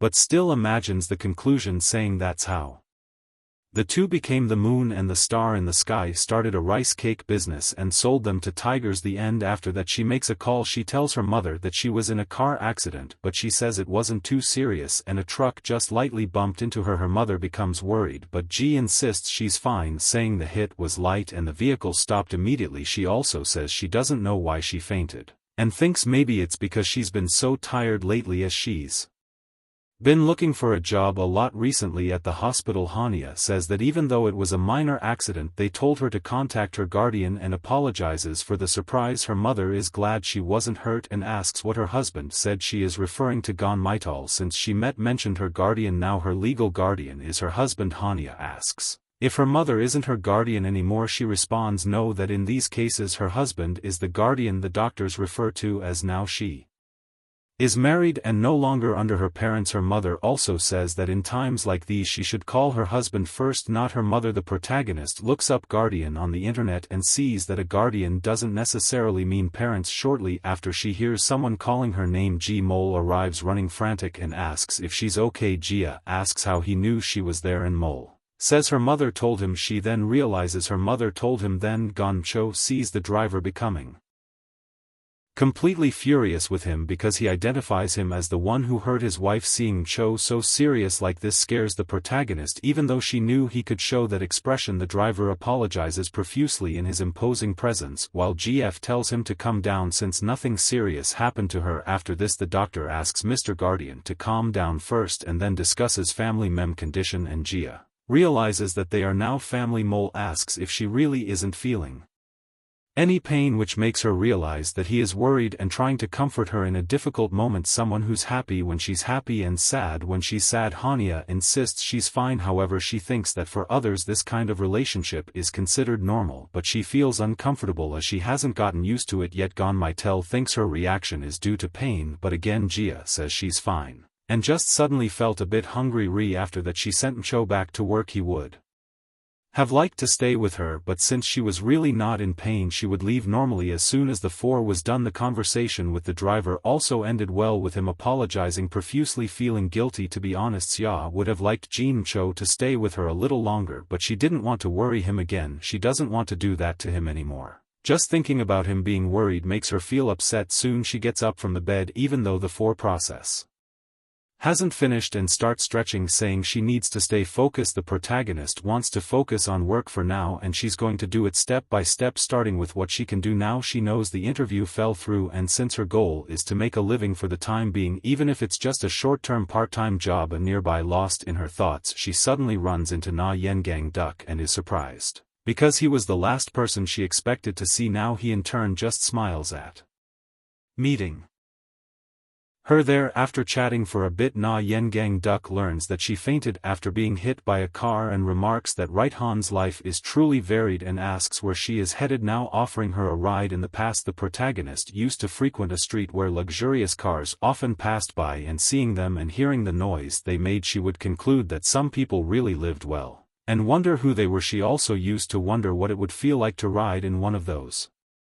cars at least once, but now that she is experiencing it she ends up having a different perspective. Now Young Duck asks why she is coughing. Gia says it's cold and asks him to close the hood. Besides, she's scared of him being behind the wheel. Now she knows what kind of person owns such a car. Duck laments about her asthma and says he should have dragged her with a different car. Gad just tells him to close the roof, and is surprised that he has another vehicle. He says he has several because he rinsed them out. Now she understands and jokes that she thought he might have won the lottery or something, but with a cheap pickup line he says he could say he won the lottery and the prize is meeting her. The protagonist tells him to stop, reminding him she has told him countless times never to use such cheesy lines again. However, Na Young Duke says that she still liked it since she seemed impressed. Gad disagrees. Then he asks why she's wearing formal clothes, wondering if it's for a special occasion. She replies that she was going to an interview and is preparing to get a well-paying job. Duck asks if she already spent all the money from her books. Hania replies that a lot has happened recently, so it seems like she's hit rock bottom. Na Yengang Duck seems pleased with that, saying that now she needs a way to make a living and will do any job like a dog. However, she tells him there's no need for him to say that. Then she makes an obscene gesture, even though Duke says he hadn't even said anything yet.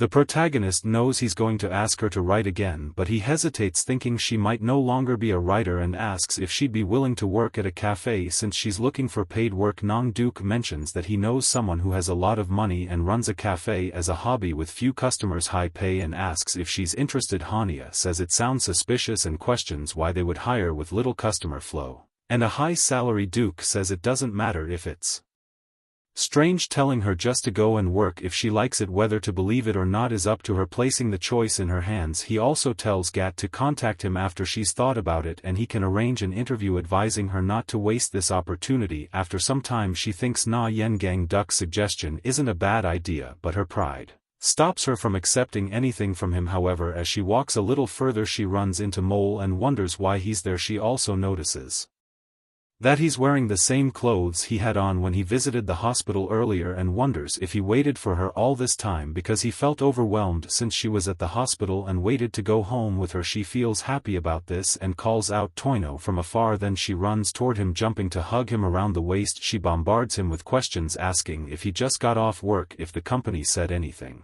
and if he has already eaten. John notices his reaction was bad and Asks if something is wrong with him. She stands still waiting for an answer but notices that many people around them are looking at them, concluding that it's bothering him still. She simply says that she was happy to see him. Cho in turn reciprocates her affection and gives Jia a hug. He says he tried to call her but couldn't reach her, so he was worried. Jia suddenly remembers that she put her phone on silent for the interview and forgot to take it off. Mole also mentions that earlier at the hospital he was worried too whether she was in pain or not. She insists again that she was fine and that he didn't need to worry. It bothers her to be watched by so many people now. Cho wants to hold her in his arms just a little longer and he prolongs it as much as he can. As expected, the protagonist thinks she is right about his concern. Cho says he would have preferred if she hadn't overburdened herself, and he affirms that she can rely on him a little more. Hania thinks Mole is very kind, and as expected she didn't want to see his worried face. Compared to that, her pride is nothing, so she says he shouldn't worry about it because she got a job being honest. Jia says that someone she knows recommended it and asked her to give it a chance, and if it weren't for that person she wouldn't have done something like this. Then she states that her boring life as an unemployed person has come to an end and that she will start working the next day. She also says she thinks it's a good idea to have a small party to celebrate the end of her unemployment. She also asks if she can have her cheat day just for today, and Cho agrees. Looking at his expression, she concludes that she likes his smiling face more than his worried one. She asks if she can drink alcohol as well. Cho asks what will happen to her diet, and Xia says she will choose something calorie-free. The next day she has the interview with a coffee on the table. Hania is surprised by the interviewer, who says she is surprised Ji arrived on time as she thought she would be late. Soon the woman asked the protagonist if they can finally start the interview. The story so far shows that Hania lived a typical life, not much different from others, but one day she suddenly realized how important work was. Many companies scouted her but none seemed like the right path for her. While she was contemplating, she ended up being scouted by her senior from a previous job. Her resume shows that she even dropped out of college and worked in a call center for 2 years as an entry advisor. She also has extensive experience in long-term part-time jobs. Apart from that, no other special qualifications. Hanan never imagined that when that guy said he would introduce her to a fun part-time job it would be something like this, and she did suspect something was off because the cafe owner he mentioned is an old friend. Yandra asks what her problem is and questions if she is feeling well. The protagonist thinks that if Nong Duk knew it would be like this he could at least have given her a heads up, but he isn't the type of person who would do that. She doesn't know what to do as she hasn't talked to Yenju in a long time, and suddenly shows up shamelessly asking for a job. However, Yen tells her not to be nervous. She also says that if she didn't want to hire her she wouldn't have called her for the interview. She mentions as well that their relationship is so comfortable that Jia didn't even touch up her hair roots, and after cutting communication for years she shows up out of nowhere asking for a job. With that, the protagonist thinks that Yan's way of rubbing salt in the wound hasn't changed. Yanu in turn says she didn't think she would see her again like this. Anyway, she looked at Jia's resume and realized Jia is married. Yanu is shocked by this and even adjusts her glasses to see if she read it wrong. Then she is surprised that Hania got married during the protagonist's college years. Choi Yanu was the only person with whom she had good memories. Ji, who never wanted to do anything, started to think that ambitious people are cool. With only 2 completed novels and 3 drama titles, Yanu has never failed since her debut, unlike Jia, who debuted purely by luck. Yen is someone the protagonist sincerely acknowledges as a writer, and now she is her boss. The fact that Hanja is married makes Yen laugh out loud. The protagonist asks if it is that funny. Yen says yes, the kid who read web novels in her room every night while scratching her belly got married. She can't imagine it, and she asks if Jia's husband is a neighborhood friend and how they got married. Jia doesn't know and says it just happened. Yendre asks if she is really married. To answer, Ji shows a photo on her phone. Soon she realizes she is being treated much more amicably than she thought she would be. The protagonist thought it would be awkward since they hadn't seen each other in years, but she ended up talking to Yanu as if it hadn't been long since they last met. Yanu didn't have such a sociable personality in the past, but now she savors the fruits of her success. Her sudden aura makes Jia uneasy. Yen asks if she is bothered by the air conditioning or something like that, but Ji responds that It's just very bright, adding that Yanu still says strange things out of nowhere. The protagonist asks if it's really okay for them to be doing this. Yen asks what she is referring to. Jia says it's about being her employee, mentioning full-time work, unemployment insurance, weekly holidays, and asks if it's fine for her to decide on all of this so quickly. However, as the owner, Yanu affirms there is nothing wrong, and in any case, she's setting up this establishment as a hobby. This makes Jia think she's a goddess. After that, Yana says they will start on Monday and Jia says goodbye, agreeing that everything is fine, and before leaving she gives her friend a smile, saying it was nice to see her again and thanking her for the opportunity with a gentle smile. Yen says goodbye and tells her there's no need to thank her, just to get home safely. A while later, the rat ears pick up as Gon Mole arrives home. He ends up coming across Jia celebrating with loud music. Mole doesn't understand her behavior, but Jia explains that she got hired and that's why she's celebrating. Our video ends here. If you enjoyed it, please like and subscribe to the channel. Until next time, bye bye.